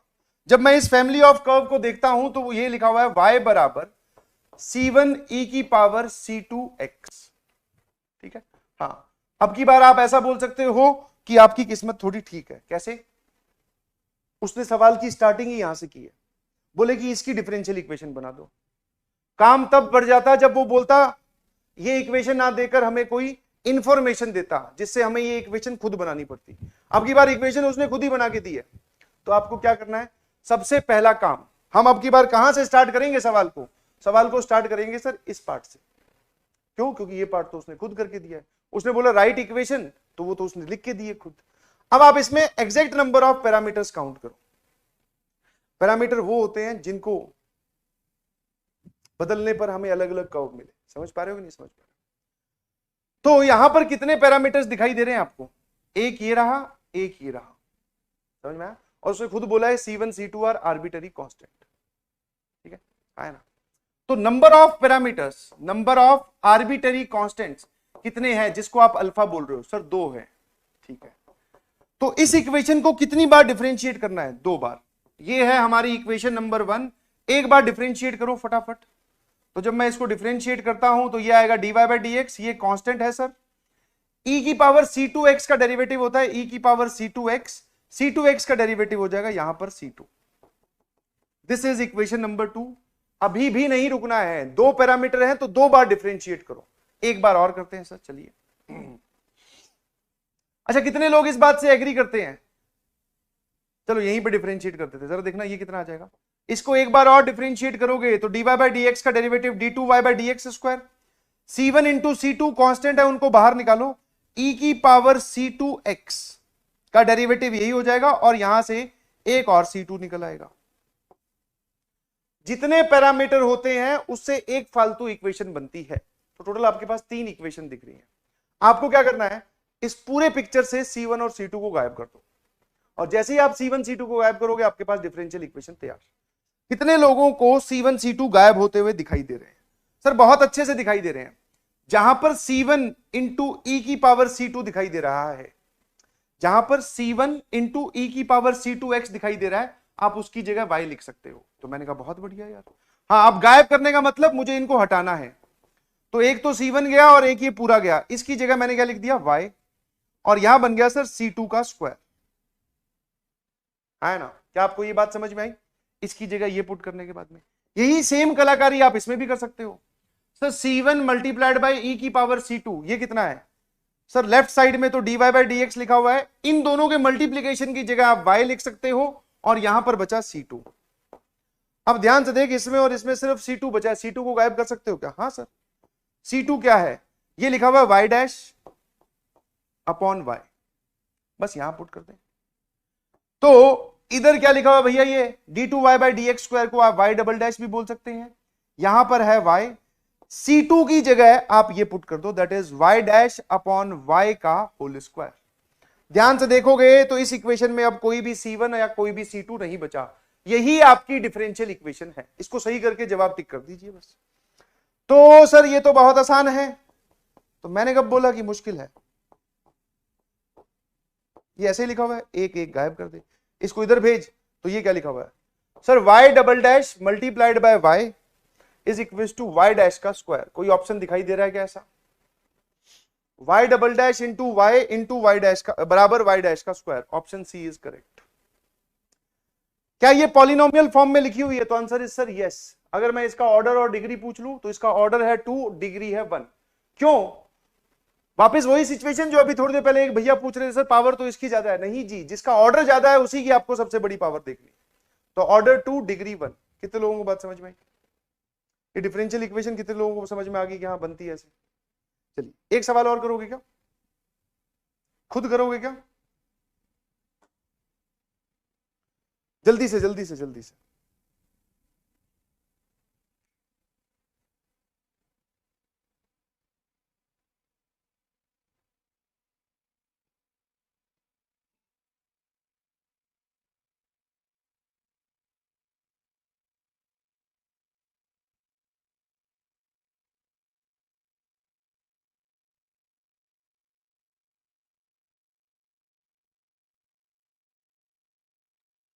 Sir differential equation of the family of the curve. सबसे पहला सवाल जो मैं आपसे जानना चाहूंगा, इसमें आपको कितने पैरामीटर्स दिखाई दे रहे हैं, पहले तो ये बताओ, एक या फिर दो? B is the parameter, B अकेला ही एक पैरामीटर है। तो अल्फा की वैल्यू जो कि आप पूछ रहे थे कि सर नंबर ऑफ पैरामीटर्स या नंबर ऑफ आर्बिटरी कांस्टेंट जिसको आप अल्फा बोलते हो वो है एक। तो इसको कितनी बार डिफरेंशिएट करना है? एक बार।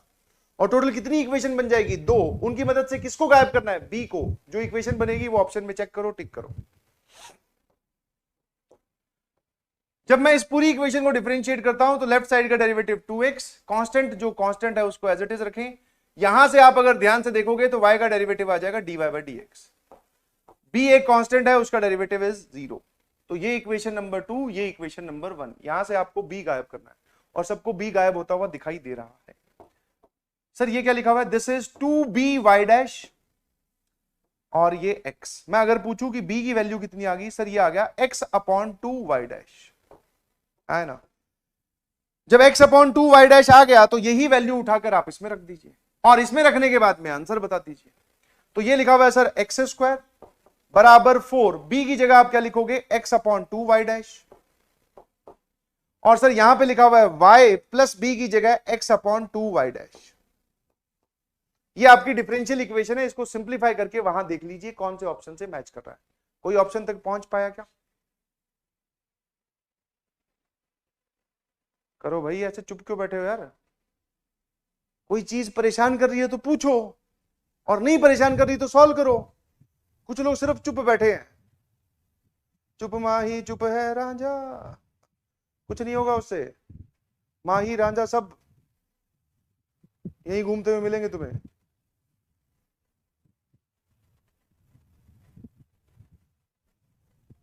अरे कोई आंसर तो बोलो भाई। कल तो हाथों में मेहंदी लगा के आए थे, आज मेरे को लग रहा है मुंह में भी लगा रखी है। बोले सर आज वो भी नहीं खोलेंगे, हटाओ। अच्छा, मैं अब आगे खड़ा हो गया तब ऑप्शन नहीं दिख रहा। थोड़ी देर पहले तुम्हें ऑप्शन दिख रहे। दीदी, दीदी तो ऑप्शन में ही नहीं है। डी, अच्छा एक बार शाबाश, लड़ लो बेटा एक दूसरे, बाल नोच डालो। बोले सी डी बताओ। हाँ ये काम ठीक है, सबसे बढ़िया। एक बढ़िया तरीका आज मुझे नहीं, आप बोले कभी भी टीचर सवाल पूछे तो 2-4 लोग खड़े होके बोले सर मेरा तो सी आ रहा है, मेरा ए आ रहा है, मेरा बी आ रहा है। उसके बाद में टीचर के पास क्या बचा? खुद ही सॉल्व करके दिखा देगा। है कान बंद कर ले बेटा अपने, ज्यादा आवाजों की तरफ मत सुना कर। बाकी लोगों को भी आ रही है क्या आवाज?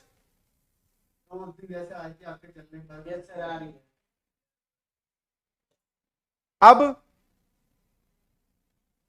अभी नहीं आ रही।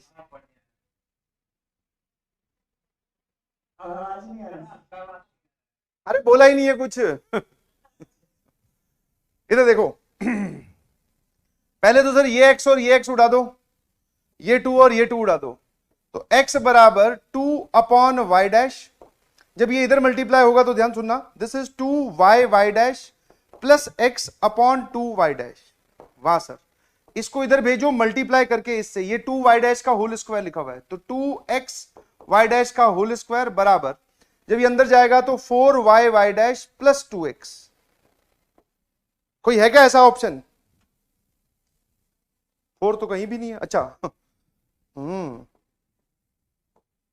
x इंटू वाई डैश का whole square. Sir x into y dash का होल स्क्वायर इन तीनों ऑप्शन में है। राइट साइड में देखते हैं, 2 into y dash plus x। Option C is correct, है ना। ठीक है, अब बहुत बढ़िया। डी वाला कौन था बे? मेरे ख्याल से सवाल समझ में आ गया होगा। फॉर्मेशन ऑफ डिफरेंशियल इक्वेशन आपको समझ में आ गई होगी कैसे करते हैं। अगर ऐसा कोई हल्का सा सवाल आए और अगर आप गलत कर रहे हैं तो भैया रिस्पॉन्सिबिलिटी आपकी है, क्योंकि इसमें कुछ करना ही नहीं है। This is very easy. एक सवाल इस प्रकार का भी पूछा गया, आईआईटी जेई वाले पता नहीं कई बार नंबर बांटने के मूड में आ जाते हैं। एक सवाल ऐसा आया, बस उसने बोला कि डिफरेंशियल इक्वेशन मत बताओ, आप तो ये बता दो कि इसका ऑर्डर क्या होगा जो डिफरेंशियल इक्वेशन बनेगी। अब मैं आपको एक मजेदार फैक्ट की ओर लेके चलता हूं। जितने पैरामीटर होते हैं जो फाइनली आप डिफरेंशियल इक्वेशन बनाते हो, उसका ऑर्डर भी वही होता है। सोचने वाली बात है कि आप एक इक्वेशन को कितनी बार डिफरेंशिएट करोगे? सर जितने उसमें पैरामीटर होंगे, है ना। अगर आप 3 बार डिफरेंशिएट करोगे तो आपको d3y/dx³ दिखेगा, थर्ड ऑर्डर वाला दिखेगा। अगर आप 2 बार डिफरेंशिएट करोगे तो आपको d2y/dx² वाला दिखेगा। आप एक ही बार डिफरेंशिएट करोगे तो आपको dy/dx वाला दिखेगा।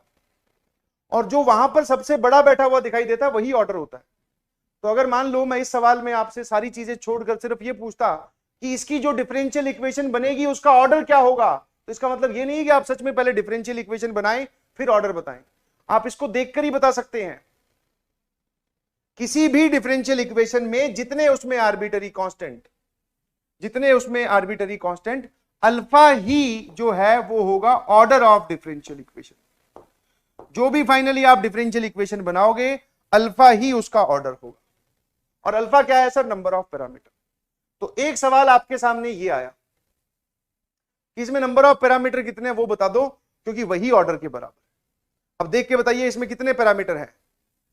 4, C1 C2 C3 C4। बहुत बढ़िया, शाबाश। आपको जानकर खुशी होगी कि आपका जवाब गलत है। अब यहां पर सीखने वाली बात है वो ये है वो ये है इसमें कितनी कांस्टेंट टर्म है बेटा? मन में सोच, मुझे मत बता।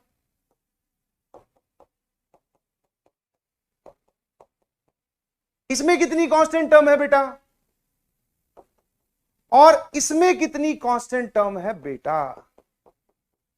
अगर आपको यह समझ में आ गया तो यहां पर भी झोल समझ में आ जाए। सर उसमें पहली चीज तो ये तीनों बराबर लिखे हुए हैं। कुछ लोग तो आंखें फाड़ गए, बोले तीनों अलग अलग लग रहे हैं कुछ। अबे तीनों सेम ही है। दूसरी बात, सब में कांस्टेंट एक ही है। सर ऐसे तो आप किसी भी कांस्टेंट के 50,000 टुकड़े करके लिख दोगे, इसका मतलब ये थोड़ी 50,000 कांस्टेंट है। यहां पर भी एक ही कांस्टेंट है 1, यहां पर भी एक ही कांस्टेंट है 1। सर हमें तो 2 दिखाई दे रहे हैं, तो पहले उनको इकट्ठा कर, फिर एक बना, फिर जवाब दे। यहां पर भी एक ही कांस्टेंट है 1। अब वहां बताओ कितने आर्बिटरी कांस्टेंट दिखाई दे रहे? क्योंकि सर अगर ये दोनों लोग जुड़ जाएंगे तो है तो एक ही। हाँ, आप इसकी जगह एक नया कांस्टेंट चिपका दो। जितनों को कम कर सकते हो उतनों को आप कम कर दीजिए। तो जब मैं इसको चिपकाऊंगा तो मतलब इसको मैंने बोला एक नया कांस्टेंट सी। इन दोनों की वैल्यू जोड़कर मैंने क्या बोला? एक नया कांस्टेंट सी। यहां पर है e की पावर x। बहुत बढ़िया। फिर सर यहां लिखा हुआ है C3 और ये लिखा हुआ है e की पावर x इंटू e की पावर C4। अब हमें सर 3 दिख रहे हैं। अभी इतनी क्या जल्दी है, थोड़ा दिमाग लगा। ठीक है सर। सर ये भी एक कांस्टेंट और ये भी एक कांस्टेंट, और दोनों मल्टीप्लीकेशन में है भाई साहब। क्या इन दोनों को मिलाकर एक नया कांस्टेंट अल्फा बोला जा सकता है क्या? बिल्कुल बोला जा सकता है सर। सर यहां पर एक नया कांस्टेंट, बोले सर एक सेकेंड, e की पावर x कॉमन लेना, तो मैंने कहा ले। उड़ी बाबा। इस पूरी इक्वेशन में एक ही आर्बिटरी कांस्टेंट, उसके उसने टुकड़े किए, ऐसे दे दिया तुम्हें और पूछा कि बताओ कितने कांस्टेंट। तुम चिल्लाने लगे 3 3 3। कितने लोगों को बात समझ में आई? ईमानदारी से बताना, ऐसे ही समझ में आएगी नहीं समझ में आएगी? तो इसमें एक ही आर्बिटरी कांस्टेंट है और एक ही बार डिफरेंशिएट होगा और इसका जो ऑर्डर होगा वो भी एक ही होगा। उठाओ हाथ, शाबाश। तो क्या मैं ये बोल सकता हूं इसको देखकर ऑर्डर इज इक्वल टू 1? ध्यान रखना, ऐसा कोई सवाल आए तो फंस मत जाना, ठीक है? शाबाश। चलिए नाउ अब हम आते हैं इस सवाल के या इस चैप्टर के मेजर पार्ट में से, जिसमें से क्वेश्चंस आएंगे। वैसे डिफरेंशियल इक्वेशन बनाने वाला सवाल भी आ सकता है और ऑर्डर डिग्री वाला क्वेश्चन भी आ सकता है। सारा बता दिया गया है, गलत मत करना बस। Now solution of differential equation. अब आपको एक डिफरेंशियल इक्वेशन दी जाएगी, आपको बोलेगा सॉल्व करके बताओ। सिंपल भाषा में अगर मैं आपको समझाऊं तो अब ये होने वाला है। मतलब अब आपको वो ये देगा और बोलेगा कि सॉल्व करके बताइए कि क्या जवाब आ रहा है। समझ गए? अब आपको वहां से यहां जाना है और वहां से यहां जाते वक्त एक तो इंटीग्रेशन की जरूरत पड़ती है, दूसरा कुछ फॉर्म्स आपको समझाई जाएंगी कि डिफरेंशियल इक्वेशन ऐसी दिखे तो ये जवाब लिखना है, वैसी दिखे तो वो जवाब लिखना है। अब शुरू करते हैं सबसे पहली फॉर्म।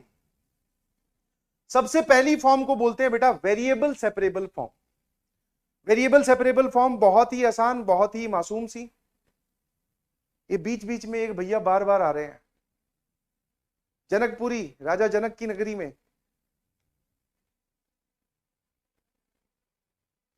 आप लोग ऐसे पढ़ पाते हो कि बीच में कोई आ जाए? बोले हमें तो बहुत अच्छा लगता है बीच में थोड़ी देर आ जाए, टाइम पास हो जाता है ना।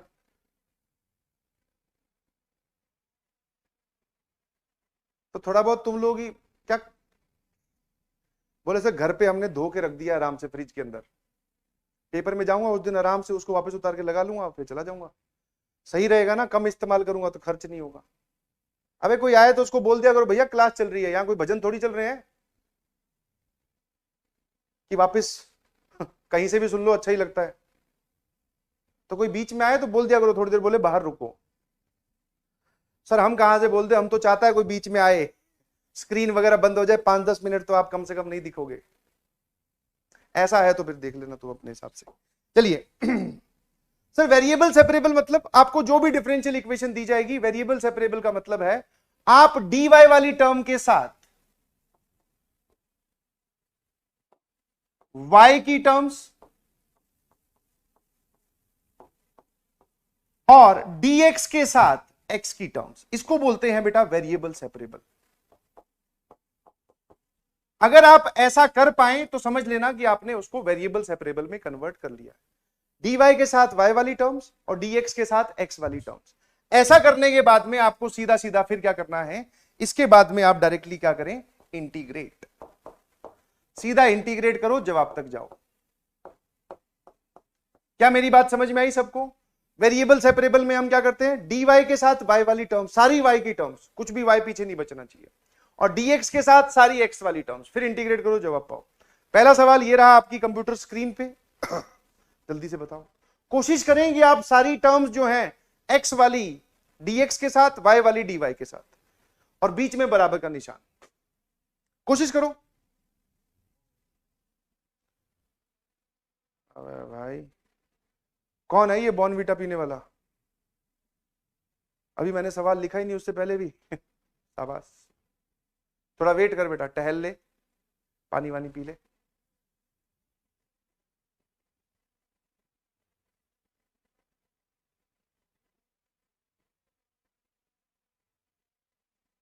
चलिए ध्यान सुनना सर, ये वाली जो इक्वेशन है x into y square plus 1 dx, और ये वाली जो टर्म है ना, ये वाली टर्म, पहले इसको एक तरफ लेके चलते हैं, बहुत बढ़िया, minus y x square plus 1 dy, बहुत बढ़िया।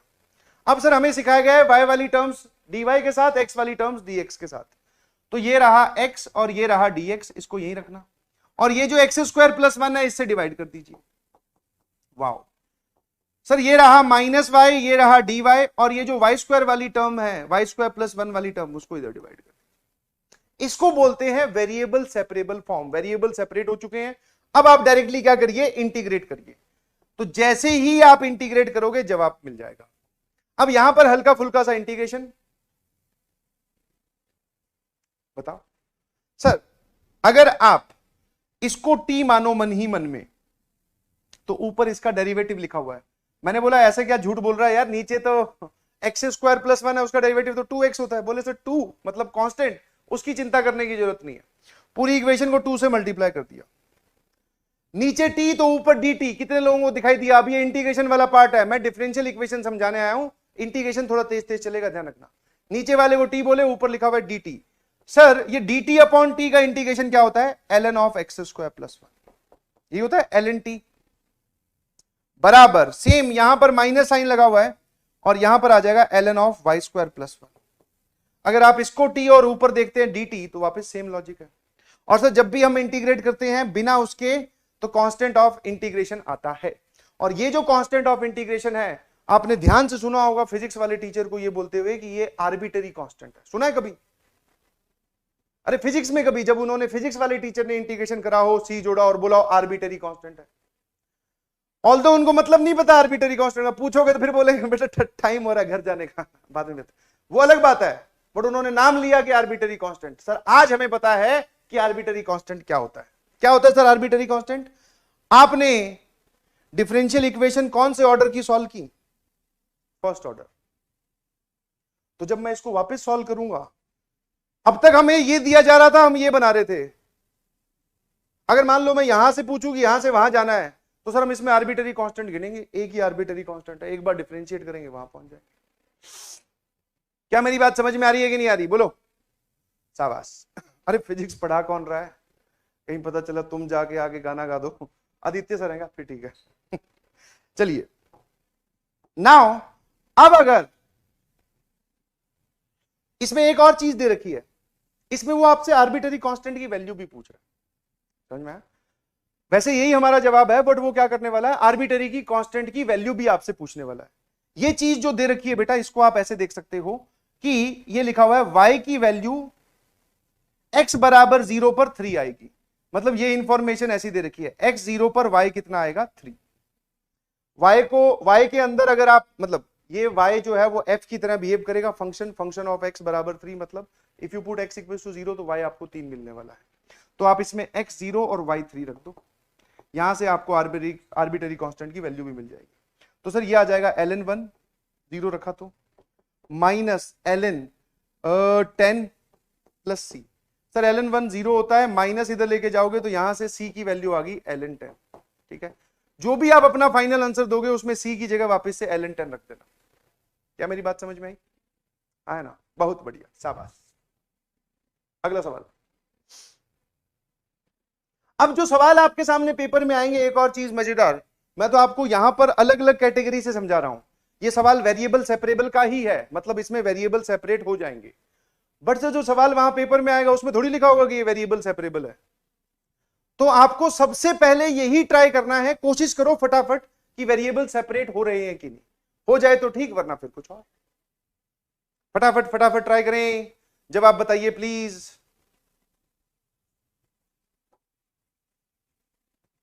चलिए सर एक काम करते हैं, ये 2 प्लस साइन एक्स को और यहां पर dy बाई डी एक्स है, इसको यहीं पे रखते हैं। ये वाली जो टर्म है इसको इधर minus y plus 1 cos x. Variable separable में आपने बोला कि x वाली टर्म्स dx के साथ, y वाली टर्म्स dy के साथ। बहुत बढ़िया, ये रहा dy और ये रहा y प्लस 1, डिवाइड कर दो तो मैं इधर y प्लस 1 को ले गया। सर ये रहा यहां पर माइनस कॉस एक्स, और ये जो dx आया था इसको इधर, इस dx को इधर, और ये जो 2 प्लस साइन है इसको भी इधर। क्या वेरिएबल सेपरेट हो गई क्या? तो answer is sir yes. y वाली टर्म्स dy के साथ हैं, x वाली टर्म्स dx के साथ हैं। इसके बाद में सर सीधा सीधा इंटीग्रेट करना होता है, और जब भी आप इंटीग्रेट करें ध्यान रखना 1/x का इंटीग्रेशन मॉड x लिखना है ln के अंदर, ln मॉड x होता है बेटा।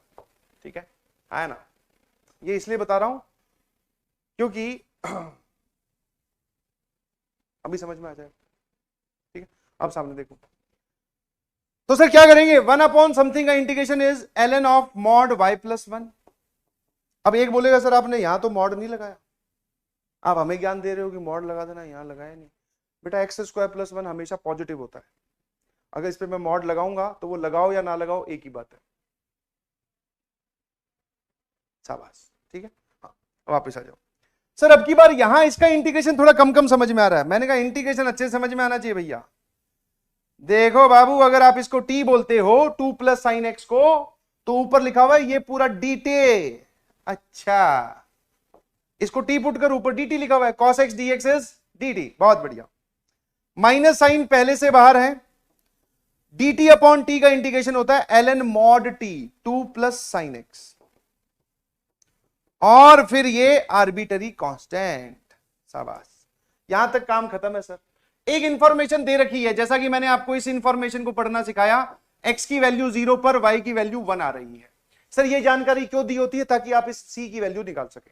इस पूरी इक्वेशन में आप x की वैल्यू 0 और y की वैल्यू 1 पुट कर दें। जैसे ही आप पुट करोगे सर ये कितना हो जाएगा, ln 2, y की जगह पुट किया है 1, x की जगह 0, तो सर ये भी ln 2 बिकॉज ये 0 हो जाएगा, प्लस c। मैंने पूछा c की वैल्यू कितनी आ गई, इधर जाएगा 2 ln 2, या फिर आप उसको ln 4 भी बोल सकते हैं। तो c की वैल्यू आ गई ln 4। उसने बोला कि अब बताओ कि x बराबर π/2 पर y कितना आएगा। समझ में आया? अगर x की जगह मैं π/2 रखूं तो अब बताओ y कितना आएगा। बहुत आसान है, तो मेरे ख्याल से आप समझ गए हैं। अब आप इसमें x की जगह π/2 रखें, तो जैसे ही मैं पाई बाय 2 रखूंगा, जरा बोलना y निकालना है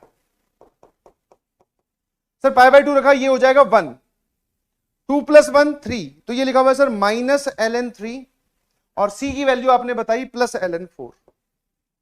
ठीक है जी, ध्यान से देखोगे ये लिखा हुआ है ln4 -ln3, इसको पहले इसको बाद में। लॉग की property log m - n is log m/n, और यहां लिखा हुआ है sir ln of mod y + 3। Log और लॉग हटा दिया, y + 1 का मॉड इज इक्वल टू 4/3। तो अगर मैं कभी बोलता हूं कि y + 1 का मॉड 4/3 है, तो यहां से सर दो सिचुएशन समझ में आती है कि y + 1 बराबर 4/3 या फिर y + 1 बराबर -4/3। यहां से आपके पास y की वैल्यू आ जाएगी 1 इस तरफ 1/3, और यहां से आपके पास y की वैल्यू आ जाएगी 1 इस तरफ -7/3। ठीक है जी, तो दो आंसर आए, 1/3 और -7/3। कौन सा ऑप्शन में है? 1/3। वेरिएबल सेपरेट किया, इंटीग्रेट किया, ये जानकारी हमें कांस्टेंट ऑफ इंटीग्रेशन या आर्बिट्ररी कांस्टेंट निकालने के लिए दी जाती है। उसके बाद में एक स्टेप और आगे चला गया। हर्षवर्धन दी पूछ रहे हैं सर दोनों तरफ कांस्टेंट क्यों नहीं ऐड किया? यहां पर भी तो इंटीग्रेशन हुआ है, ये क्या नाइंसाफी है? लेफ्ट साइड में कौन इंटीग्रेशन कांस्टेंट ऐड करेगा? कोई जवाब देना चाहेगा क्या? ऐप पर है एक कोई, कि दोनों तरफ क्यों नहीं ऐड किया?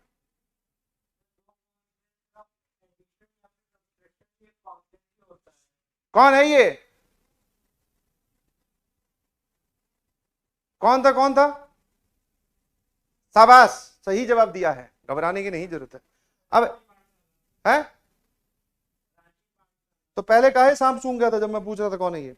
अगर इस तरफ कांस्टेंट ऐड करोगे, इस तरफ भी कांस्टेंट ऐड करोगे, दोनों को एक तरफ लेके जाओगे, कांस्टेंट माइनस कांस्टेंट, एक ही कांस्टेंट बचता है बेटा। ठीक है हर्षवर्धन जी, मेरे ख्याल से समझ गए होंगे आप। हाँ चलिए जी, अगर आपको पूरी आईआईटी जेई की हिस्ट्री में एक मजेदार सवाल बताता हूं इसके बारे में, ये जो है ये सवाल देखना जरा। हाँ, ये AIEEE 2012, यही सेम सवाल विद सेम डाटा एनसीईआरटी में भी है। ये सवाल जेई में भी कम से कम 2 बार सेम आ चुका है, और अभी ये मेंस में अभी अभी थोड़े दिन पहले ही वापस से आया है। तो कम से कम ये 3-4 बार ये मेंस में आ चुका है। हाँ, पता नहीं क्या प्यार है इस सवाल से लोगों को, जबकि ये बहुत ही फर्जी सवाल है। पढ़ो पढ़ो पढ़ो, तो ये देख लेना यार। हाँ बेटा, जोर से बोलो बेटा। सर तो आपका जोर निकला था, जोर से निकला था, पर आगे की आवाज नहीं सुनाई देती। लास्ट क्वेश्चन तो खुद एक सवाल था, उसमें आपको एक और सवाल है। चलो ठीक है, पूछो जल्दी।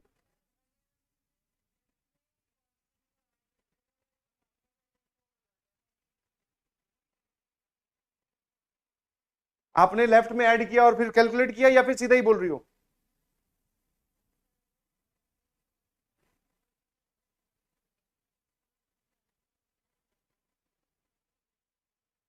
कहां से आ रही है ये आवाज? शाबाश। अरे कुछ नहीं होगा ऐसा, तुम्हें लग रहा है। करके दिखाऊं?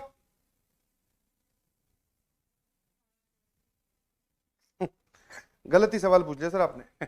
करके दिखाऊं मतलब करके तो दिखाना ही पड़ेगा। एक सेकेंड, ये डिफरेंशियल इक्वेशन देख ले बेटा। आप बोल रही हैं कि ln y + 1 में अगर मैं c जोड़ती हूं, है ना, जोड़ती हूं मतलब तुम्हारे रिस्पेक्ट में बात कर रहा हूं। बोले सर आप भी जोड़ती हूं, शाबाश। और इधर क्या बचेगा? -ln2 + sin x। क्या आप constant of integration left side में जोड़ना चाह रहे हैं? सही लिखा है क्या? बहुत बढ़िया। मुझे नहीं पता चला तुम्हें समझ में आया कि नहीं। x0 की जगह y1 है सर, x0 और y1 रखोगे। हाँ जी सर, c की वैल्यू आ गई -ln4। ठीक है, आगे करके दिखाऊं? क्या आप यही बोल रही थी? तो इसमें आपकी कोई गलती नहीं है बेटा जी। यहां पर अगर आप C माइनस ln C इस तरफ जोड़ोगे तो नेगेटिव का ही आएगा, इसको इधर लेके जाओगे तो ये पॉजिटिव का नहीं हो जाएगा।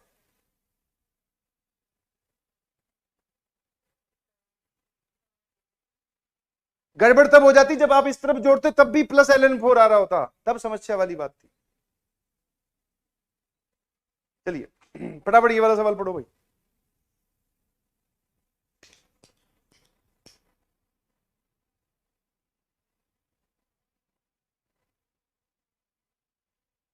ध्यान सुनना।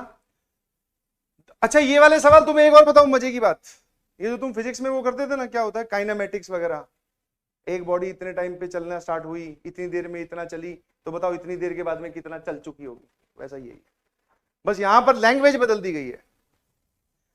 सर हमें वो सवाल भी नहीं समझ में आते कितना चली, और हम तो जब पता चलता है कि हमारा t इक्वल टू 0 पे v भी 0 है और s भी 0, वहीं खड़े मिलते हैं। कोई बात, यहां देखो population pt at a time t of certain mouse species, बहुत बढ़िया, चूहों की प्रजाति की जो पॉपुलेशन है वो इस डिफरेंशियल इक्वेशन को सेटिस्फाई करती है।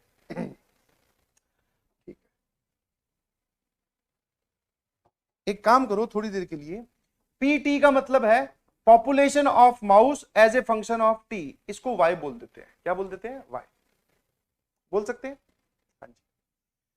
तो जब मैं यहां दिखा हुआ दिखाई दे रहा हूं, देख रहा हूं, तो वो लिखा हुआ है dy अपॉन dt। सर 0.5 का मतलब होता है 1/2, pt की जगह आपने y बोल दिया माइनस 240। ठीक है, 240 की 540? सर ना 240 ना 540, 450। अच्छा ठीक है, वो p ऑफ t आपको बार बार दिखाई देगा, इस वजह से मैंने आप वहां पे y लिख दिया। क्या आपको ये वेरिएबल सेपरेबल फॉर्म नहीं दिखाई दे रही? हाँ सर, y वाली टर्म सर dy के साथ, और सर dt के साथ t की टर्म है ही नहीं, तो क्या करें फिर? कुछ मत करो, उसमें परेशान होने वाली कहां बात है। अब सर दोनों तरफ कीजिए इंटीग्रेशन, 1 अपॉन समथिंग का integration ln y minus 900, mod लगाना ना भूलें, क्योंकि अगर आप मॉड लगाओगे तो नहीं लगाओगे तो आपको ऐसा लगेगा कुछ गड़बड़ होगी। ठीक है, तो लेफ्ट साइड का इंटीग्रेशन ये रहा, हाफ बाहर, dt का इंटीग्रेशन t होता है प्लस कांस्टेंट ऑफ इंटीग्रेशन। ठीक है जी, अब वो y को ही p ऑफ t बोल रहा है, मतलब y जो है वो फंक्शन ऑफ t है, और वो दिख भी रहा है। ठीक है, उसने बोला ये वाली इंफॉर्मेशन क्या है, जब t की वैल्यू 0 थी, जब t की वैल्यू 0 थी तो पॉपुलेशन थी 850, मतलब t बराबर 0 पर जब आपने गिनती शुरू की तभी 850 चूहे थे। बहुत बढ़िया। और p ऑफ t मतलब y की वैल्यू 850 दे रखी, तो यहां से c निकाल के दिखाओ। तो मैंने t को 0 पुट किया और y को 850 पुट किया। तो जब मैं t को 0 पुट करता हूं तो यहां बचेगा c, और यहां पर जब मैं 850 पुट करता हूं, अब जो मॉड नहीं लगाता तो उसको लगता लॉग के अंदर नेगेटिव बन गया। अरे भैया मॉड लगा हुआ है, क्या टेंशन ले रहे हो? 850 माइनस 900 माइनस 50, मॉड प्लस 50, तो c की वैल्यू आ गई ln 50। क्या आपको ये बात समझ में आती है? क्या आप इस चीज को पढ़ पा रहे हो कि पॉपुलेशन ऑफ चूहा is 850 at t equals to 0, और पॉपुलेशन ऑफ चूहा को ही आपने y बोला है। लड़कियां डर डर के हाथ उठा रही हैं, बोले सर चूहे छिपकली वाले सवाल काहे ले आते हो, कुछ बढ़िया तितली वितली वाले सवाल लाओ ताकि हम भी इंटरेस्ट ले सकें। अबे कुछ नहीं है, सवाल में ही है, सामने देखो। अब उसने पूछा कि एट विच टाइम या at what time the population become 0, कब ऐसा होगा कि चूहे मर जाएंगे पूरी तरीके से धरती से। अभी निकाल देते हैं सर, ले आओ। मतलब वो बोल रहा है कि पॉपुलेशन 0 हो जाए, मतलब अब वो आपसे पूछ रहा है कि इतनी कंजूसी ठीक नहीं है, अगली स्लाइड पे चलना चाहिए। तो ln of mod y minus 900 बराबर t अपॉन 2 प्लस c की वैल्यू आपने कितनी निकाली? ln 50। अब वो बोल रहा है कि ये बताओ y की वैल्यू मतलब पॉपुलेशन 0 होगी, बताओ टाइम क्या होगा, किस टाइम पर पॉपुलेशन 0 हो जाएगी? निकाल दो फटाफट। सर y की जगह 0 पुट किया तो लॉग के अंदर मॉड ऑफ माइनस 900, t हमें निकालना है, और ये रहा ln 50। सर ये लिखा हुआ है ln 900 log 50 उधर जाएगा माइनस ln 50 बराबर t upon 2 ln log m minus log n।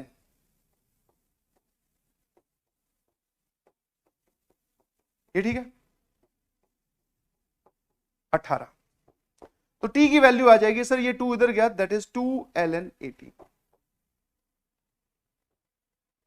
ठीक है, ऑप्शन चेक कर लीजिए। 2 ln 18 इतने टाइम के बाद में पॉपुलेशन जो है वो चूहों की 0 हो जाएगी। किसी को कोई परेशानी है तो ईमानदारी से सोचकर देखकर सामने बता दीजिएगा प्लीज। है कोई परेशानी? Is this clear? इस सवाल को एकदम एक पेज पर लिखकर अपनी आंखों के सामने चिपका लेना।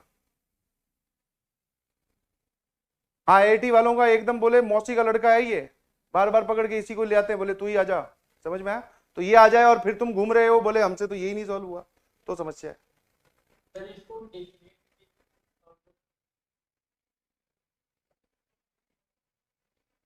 कैसे?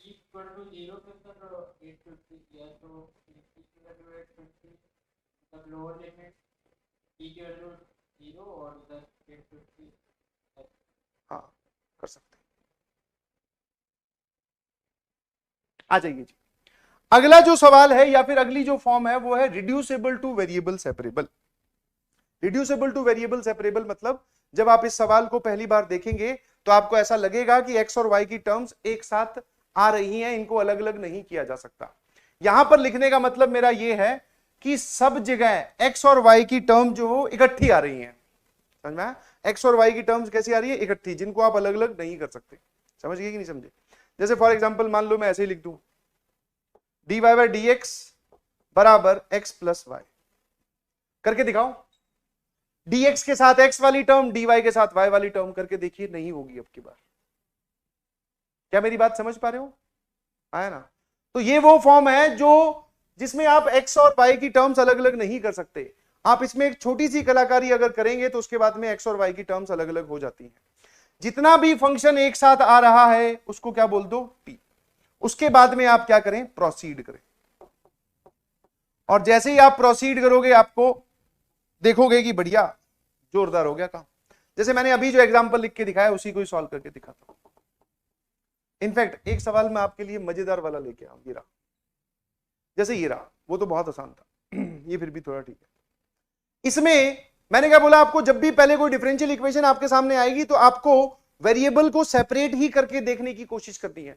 अब की बार आप चाहे कुछ भी कर लीजिए सर, ये नहीं सेपरेट होंगे, कुछ भी कर लो। चाहे कोई बोल रहा है sir cos a plus B का फॉर्मूला लगा दें, उससे भी नहीं होगा।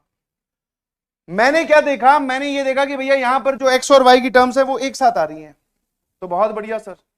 10x प्लस 8y को आप बोल दीजिए t।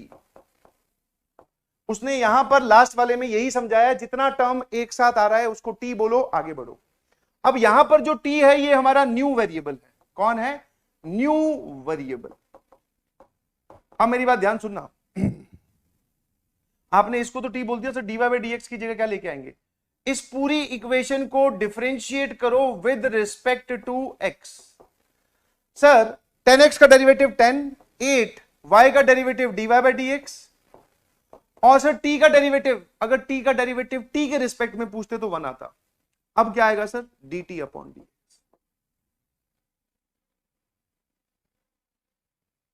अच्छा, एक क्विक मजेदार चीज बता देता हूं। एक्स स्क्वायर है, इसका डेरिवेटिव x के रिस्पेक्ट में, सुनते जाना आराम आराम से, विद रिस्पेक्ट टू x क्या आएगा? 2x। एक्स स्क्वायर है, इसका डेरिवेटिव t के रिस्पेक्ट में, बोलो बोलो बोलो सर 2x साथ में dx upon dt। X square का derivative with respect to alpha, alpha पता नहीं कौन है, उसने ये बोला कि अल्फा के रिस्पेक्ट में डिफरेंशिएट करो, तो sir 2x dx upon D alpha. कितने लोग इस चीज को जानते हैं कि ऐसे ही किया जाता है? ऑल्दो यहां पर जब आप x के रिस्पेक्ट में डिफरेंशिएट कर रहे थे तो ये टर्म आई, बट आपको दिखी नहीं बिकॉज इसकी वैल्यू 1 हो गई। तो जिसके रिस्पेक्ट में आप डिफरेंशिएट कर रहे हो उस वेरिएबल का ऐसे लिखा जाए। मान लो मैं आपको दूं कि t क्यूब है, बताओ भैया t के रिस्पेक्ट में डेरिवेटिव, तो सर 3t स्क्वायर। मैंने बोला बता x के रिस्पेक्ट में डेरिवेटिव, x के रिस्पेक्ट में, तो 3t² normal differentiation multiplied by dt upon dx। शाबाश, बहुत बढ़िया। ओ भाई, ये समझ में आया क्या? हाँ, अब ये सारा तामझाम उठा के वहां पटक दो। नाउ देखना जरा सर, dy बाई dx की जगह अब यहां पर दो वेरिएबल थे y और x। जब आप t पुट करोगे तो अब वेरिएबल आप रखोगे t और x, बाकी सबको रवाना करो। सर ये जो cos के अंदर इस तरफ बन रहा है इसी को ही आपने t बोला है, तो ये लो, बहुत बढ़िया। सर dy बाई dx की जगह क्या रखोगे? dt अपॉन dx माइनस 10 और इधर 8। ये ठीक है क्या? आया ना? अभी भी दो ही वेरिएबल है बट अब वेरिएबल सेपरेबल फॉर्म बन गई। देखो ध्यान से, कैसे सर? कैसे?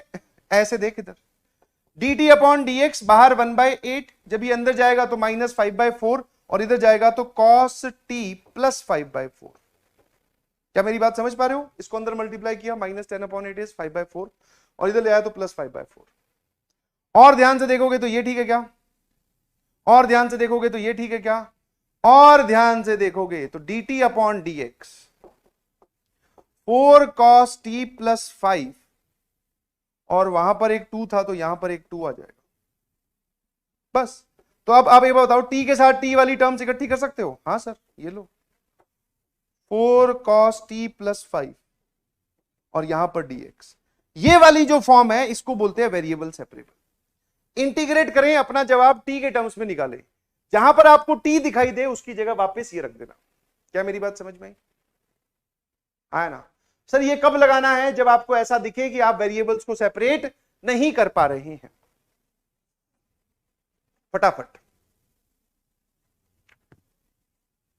या फिर आपको यह दिखे कि x और y की टर्म एक साथ लिखी हुई है हर बार एक जैसी, तब, जैसा कि यहां हो रहा है।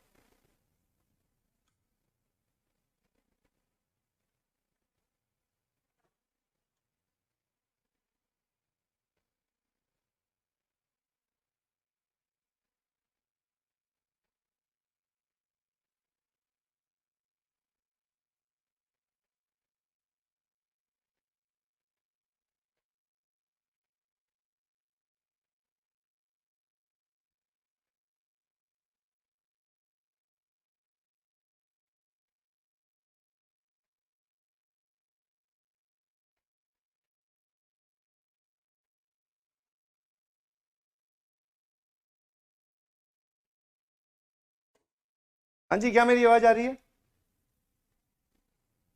बहुत बढ़िया। ऐप वाले लोगों, क्या मेरी आवाज आ रही है?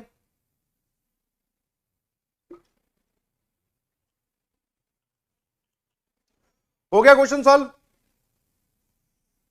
अगर क्वेश्चन नहीं भी सॉल्व हुआ तो कम से कम सब्स्टिट्यूशन पता चल गई होगी आपको। जब मैं इस क्वेश्चन को ध्यान से देखता हूं तो log of y plus 3x, मतलब सॉरी y प्लस 3x एक साथ दिखाई दे रहा है। और कुछ भी कर लो आप, log के अंदर से y प्लस 3x की टर्म अलग नहीं कर पाओगे। तो हमें यह समझ में आ गया सर, हमें y प्लस 3x को t बोलना है। हेलो हेलो, सामने देखना जरा, ये सब्स्टिट्यूशन है।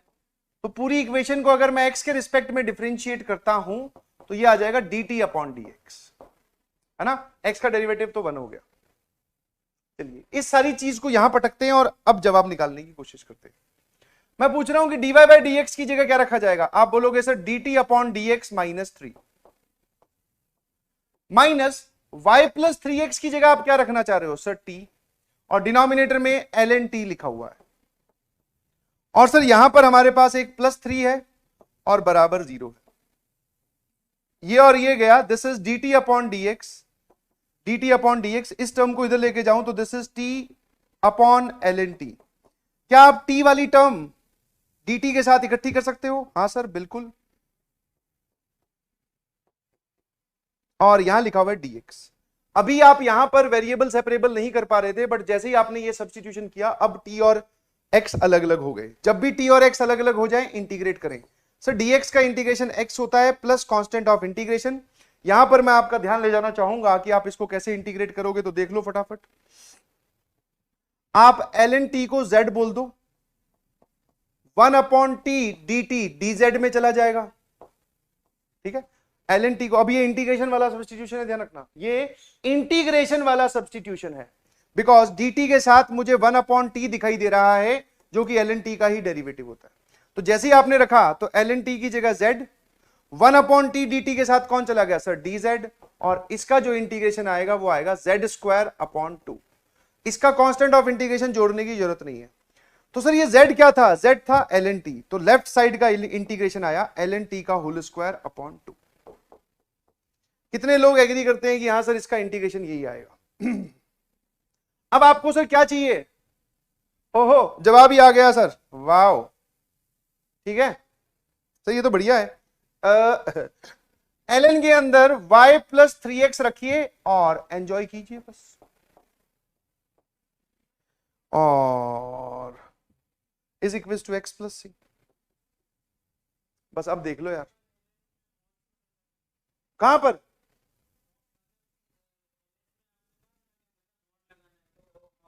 गलत गलत गलत बात बेटा, वापस पूरा बोलो। ये कहा था या कुछ और भी कहा था? उससे थोड़ा और पीछे जा। अबे महाराज, इसका इंटीग्रेशन होगा तब ln आएगा, इंटीग्रेशन करने के बाद जो ln आए उस पे मॉड लगाना। ये पहले से ही बैठा है, मैं इंटीग्रेशन करके नहीं लाया हूं, ये पहले से ही यहां है, सवाल में दे के भेजा उसने। समझे कि ना समझे? शाबाश। इसमें चेक कर लीजिए कौन सा ऑप्शन मैच कर रहा है, कौन सा ऑप्शन मैच कर रहा है जरा बताना एक बार फटाफट। ऑप्शन ए, कितने लोग ए के साथ हैं? बहुत है, शाबाश।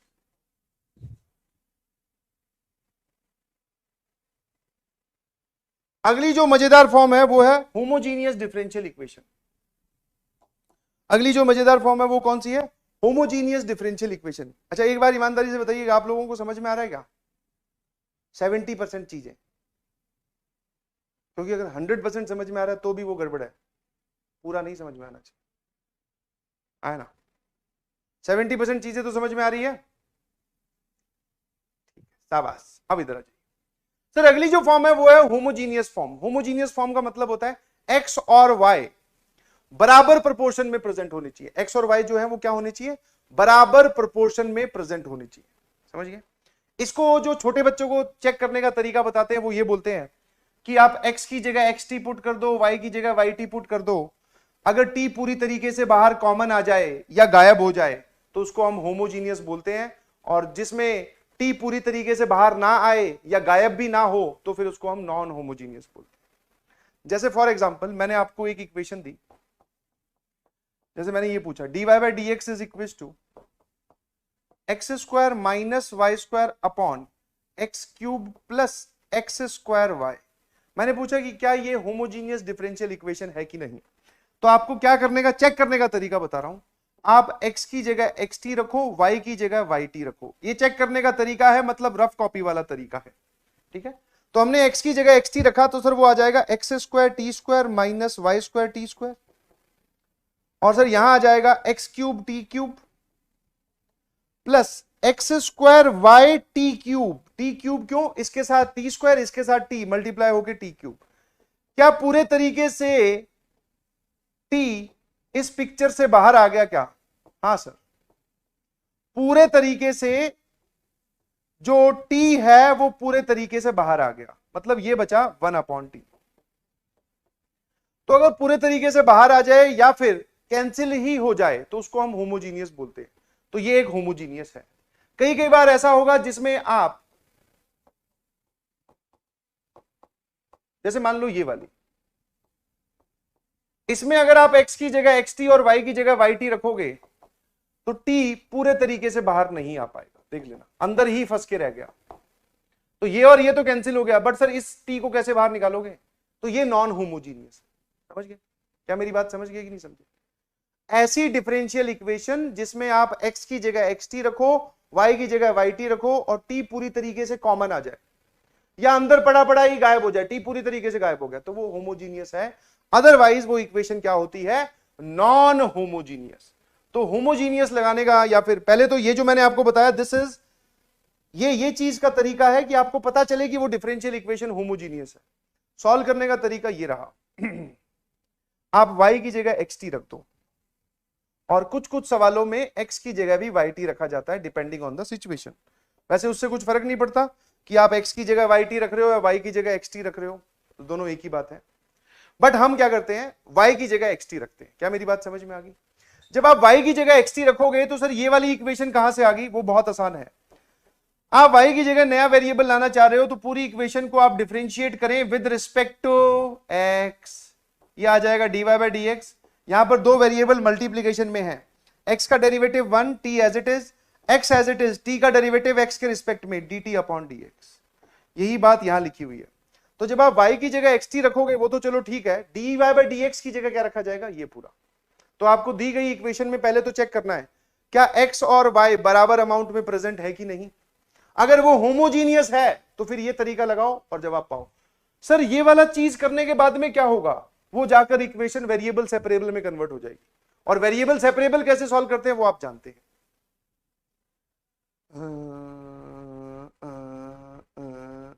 ये वाला सॉल्व कीजिए।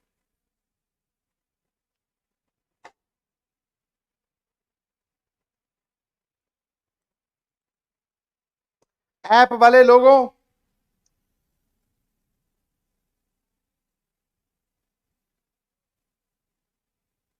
देख लो।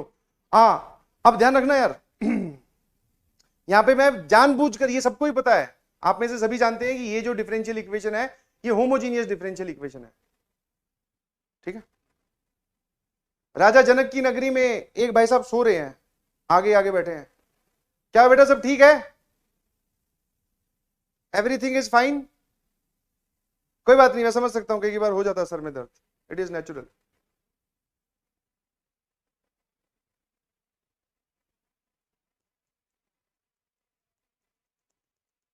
कितने लोगों को ये दिखाई दिया ये होमोजीनियस है? देखो गायब हो जाएगा अब की बार, क्योंकि सर आप x की जगह xt और y की जगह yt रखोगे तो ये हो जाएगा टी स्क्वायर एक्स वाई, और डिनोमिनेटर में से टी स्क्वायर कॉमन आएगा, x square plus y square.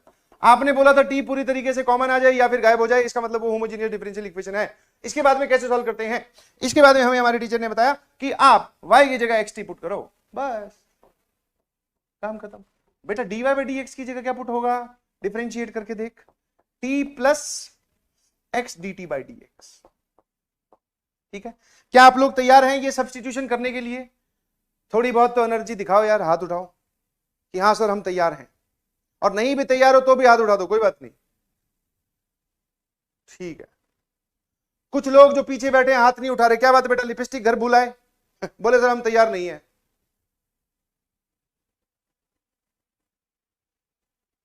हाँ, अब बताओ ये जवाब क्या आ रहा है? सर dy बाई dx की जगह तो ये y वेरिएबल को हटाने का है, t वेरिएबल को लाने का है। आपने बोला y की जगह xt, ध्यान सुनना, पहले से एक x था, y की जगह xt, x की जगह कोई चेंज नहीं करना है, y की जगह सिर्फ xt। क्या आप लोगों को ये दिखाई दे रहा है? This is x square T upon x square 1 plus T square. Sir ये और ये गायब हो गया। अगर आप और अच्छे से देखते हो तो ये डिफरेंशियल इक्वेशन अब मुझे ये दिखाई दे रही है, t plus x D T upon D x बराबर, यहां लिखा हुआ है t upon 1 plus T square, यही है। अब ये वेरिएबल सेपरेबल फॉर्म है, ध्यान से देखोगे तो आपको दिख भी जाएगी। इस t को इस तरफ लेके आओ, तो x D T upon D x बराबर t upon 1 plus T square minus T. Now take LCM. जैसे ही एलसीएम लेता हूं, एकदम मेरी कैलकुलेशन भी चेक करते रहना भैया कि कहीं कोई गड़बड़ ना हो जाए। जैसे ही एलसीएम लेता हूं, यहां पर t, यहां पर माइनस टी, यहां पर माइनस टी क्यूब, ठीक है ना? जी सर जी बिल्कुल ठीक है, कोई परेशान होने वाली बात एज सच अभी निकल के नहीं आई। तो ये और ये गया। अब मैंने पूछा कि तू t वाली टर्म dt के साथ और x वाली टर्म dx के साथ ले सकता है क्या? बोले हाँ सर, dx ऊपर x नीचे, और सर ये लिखा हुआ dt, बहुत बढ़िया, 1 प्लस टी स्क्वायर ऊपर, बहुत बढ़िया, और सर ये जो टी क्यूब था नेगेटिव का वो इधर, तो माइनस साइन ये रहा और ये रहा टी क्यूब। देखो ध्यान से, वेरिएबल सेपरेट हो गए कि नहीं हो गए?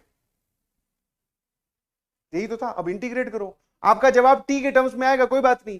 आपका जवाब जो t के टर्म्स में आएगा उसमें t की जगह वापस से क्या रख देना, y अपॉन x, तो वही आपका आंसर हो जाएगा। क्या मेरी बात समझ पा रहे हो? अच्छा, अब इसमें मेरे ख्याल से कुछ लोगों को इंटीग्रेशन में भी तकलीफ होगी, वो गलत बात है यार, इंटीग्रेशन आपको आना चाहिए। -1/t³ और -1/t dt, ये तो लेफ्ट साइड बची, और इधर जब आप देखोगे तो यहां बचा dx/x।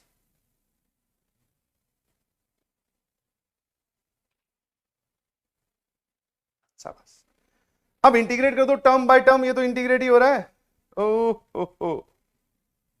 क्या पूछ रहा है भाई, ओ माय गॉड। -1/t³ का इंटीग्रेशन कितना हो जाएगा भाई, या t⁻³ का इंटीग्रेशन, तो t⁻²/-2, या फिर आप बोल सकते हो -1/2t², यही होता है क्या? तो उसका इंटीग्रेशन तो ये आ गया। किसका इंटीग्रेशन? -1 माइनस साइन बाहर है, 1/t³ का इंटीग्रेशन बताया मैंने, तो -1/2t², ये आएगा। और ये माइनस साइन फिर इधर 1/t का integration, that is ln mod t, ln mod t, बहुत बड़ी। तो इधर क्या लिखा हुआ है, dx/x लिखा हुआ है, तो ln mod x और प्लस कांस्टेंट ऑफ इंटीग्रेशन। क्या मेरी बात समझ पा रहे हैं, या जान पा रहे हैं, या समझ पा रहे हैं कि नहीं? सर ये हो गया, ये तो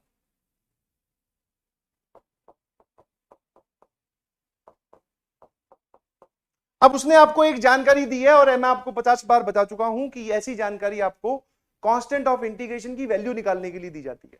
मैंने पूछा इस जानकारी को पढ़ के बताओ, तो सर ये बोल रहा है कि x की वैल्यू 1 रखने पर y की वैल्यू भी 1 आ रही है, और t की जगह आपको y/x रखना है। तो पहले तो सर t की जगह y/x रखोगे तो ये आ जाएगा, ये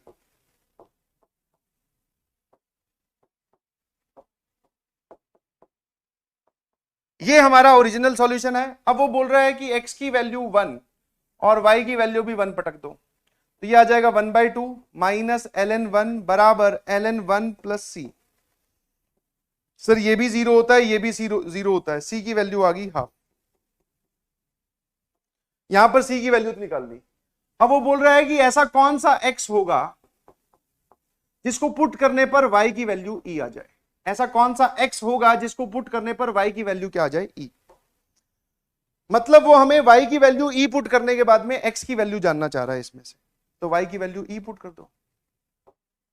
जैसे ही मैंने y की वैल्यू e पुट की, ध्यान सुनते जाना आराम आराम से, सर ऊपर बचेगा x², नीचे बचेगा 2e², y की जगह e पुट कर रहा हूं बेटा, माइनस ln e/x का मॉड बराबर ln mod x plus half.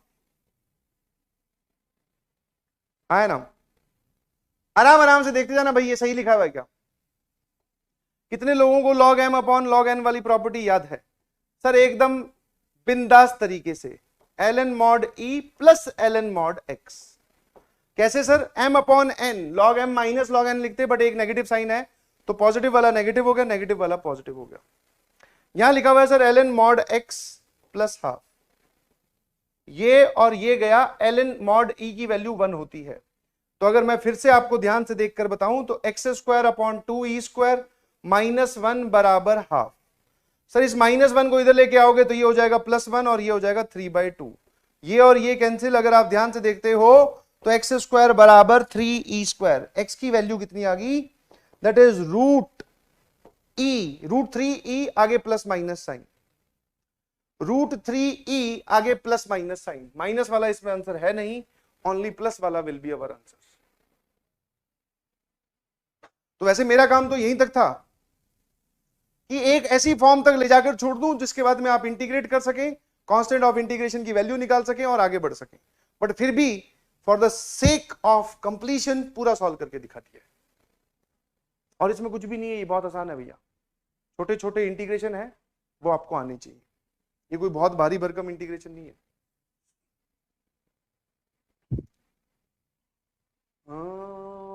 सबसे इंपॉर्टेंट फॉर्म तो बच ही गई यार, ये क्या हुआ? लो फिर एक और सॉल्व कर लो, और क्या, बाकी बात अगली क्लास में करेंगे।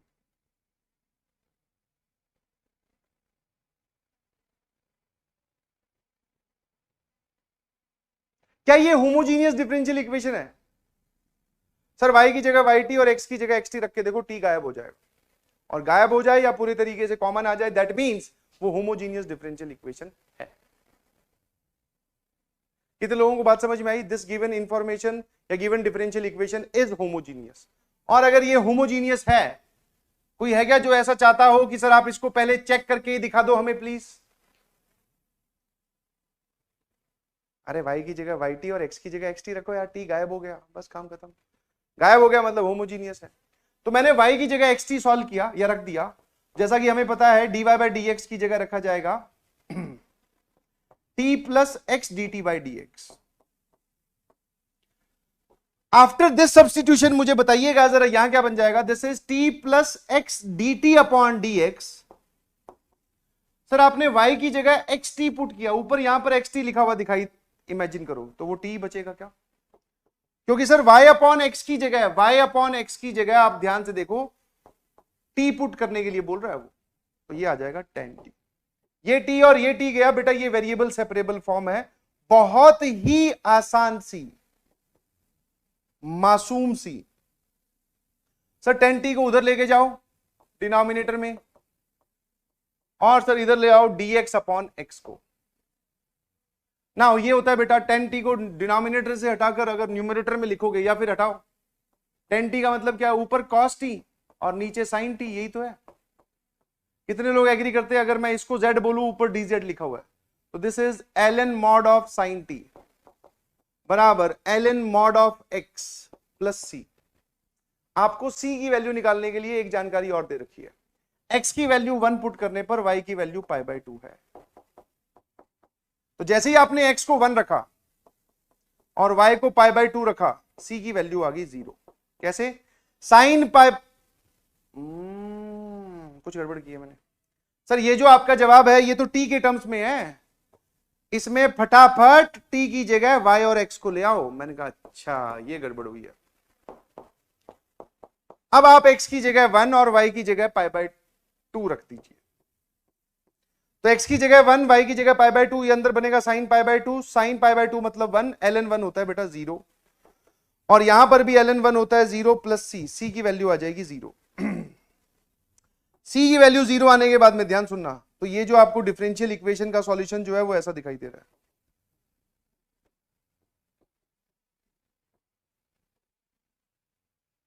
है ना? दिस इज अवर आंसर, और यही हमारा जवाब है। ठीक है। ऑल्दो डिफरेंशियल इक्वेशन जो चैप्टर है उसका maximum part we have done completed, इसका जो सबसे मेजर इंपॉर्टेंट पार्ट है वो अभी बचा हुआ है। सबसे इंपॉर्टेंट और मेजर पार्ट जो है वो अभी बचा हुआ है, और उस पार्ट का नाम है लीनियर डिफरेंशियल इक्वेशन। इससे सवाल आएगा ही आएगा, ये हम अगली कक्षा में डिस्कस करेंगे नेक्स्ट क्लास। ठीक है जी।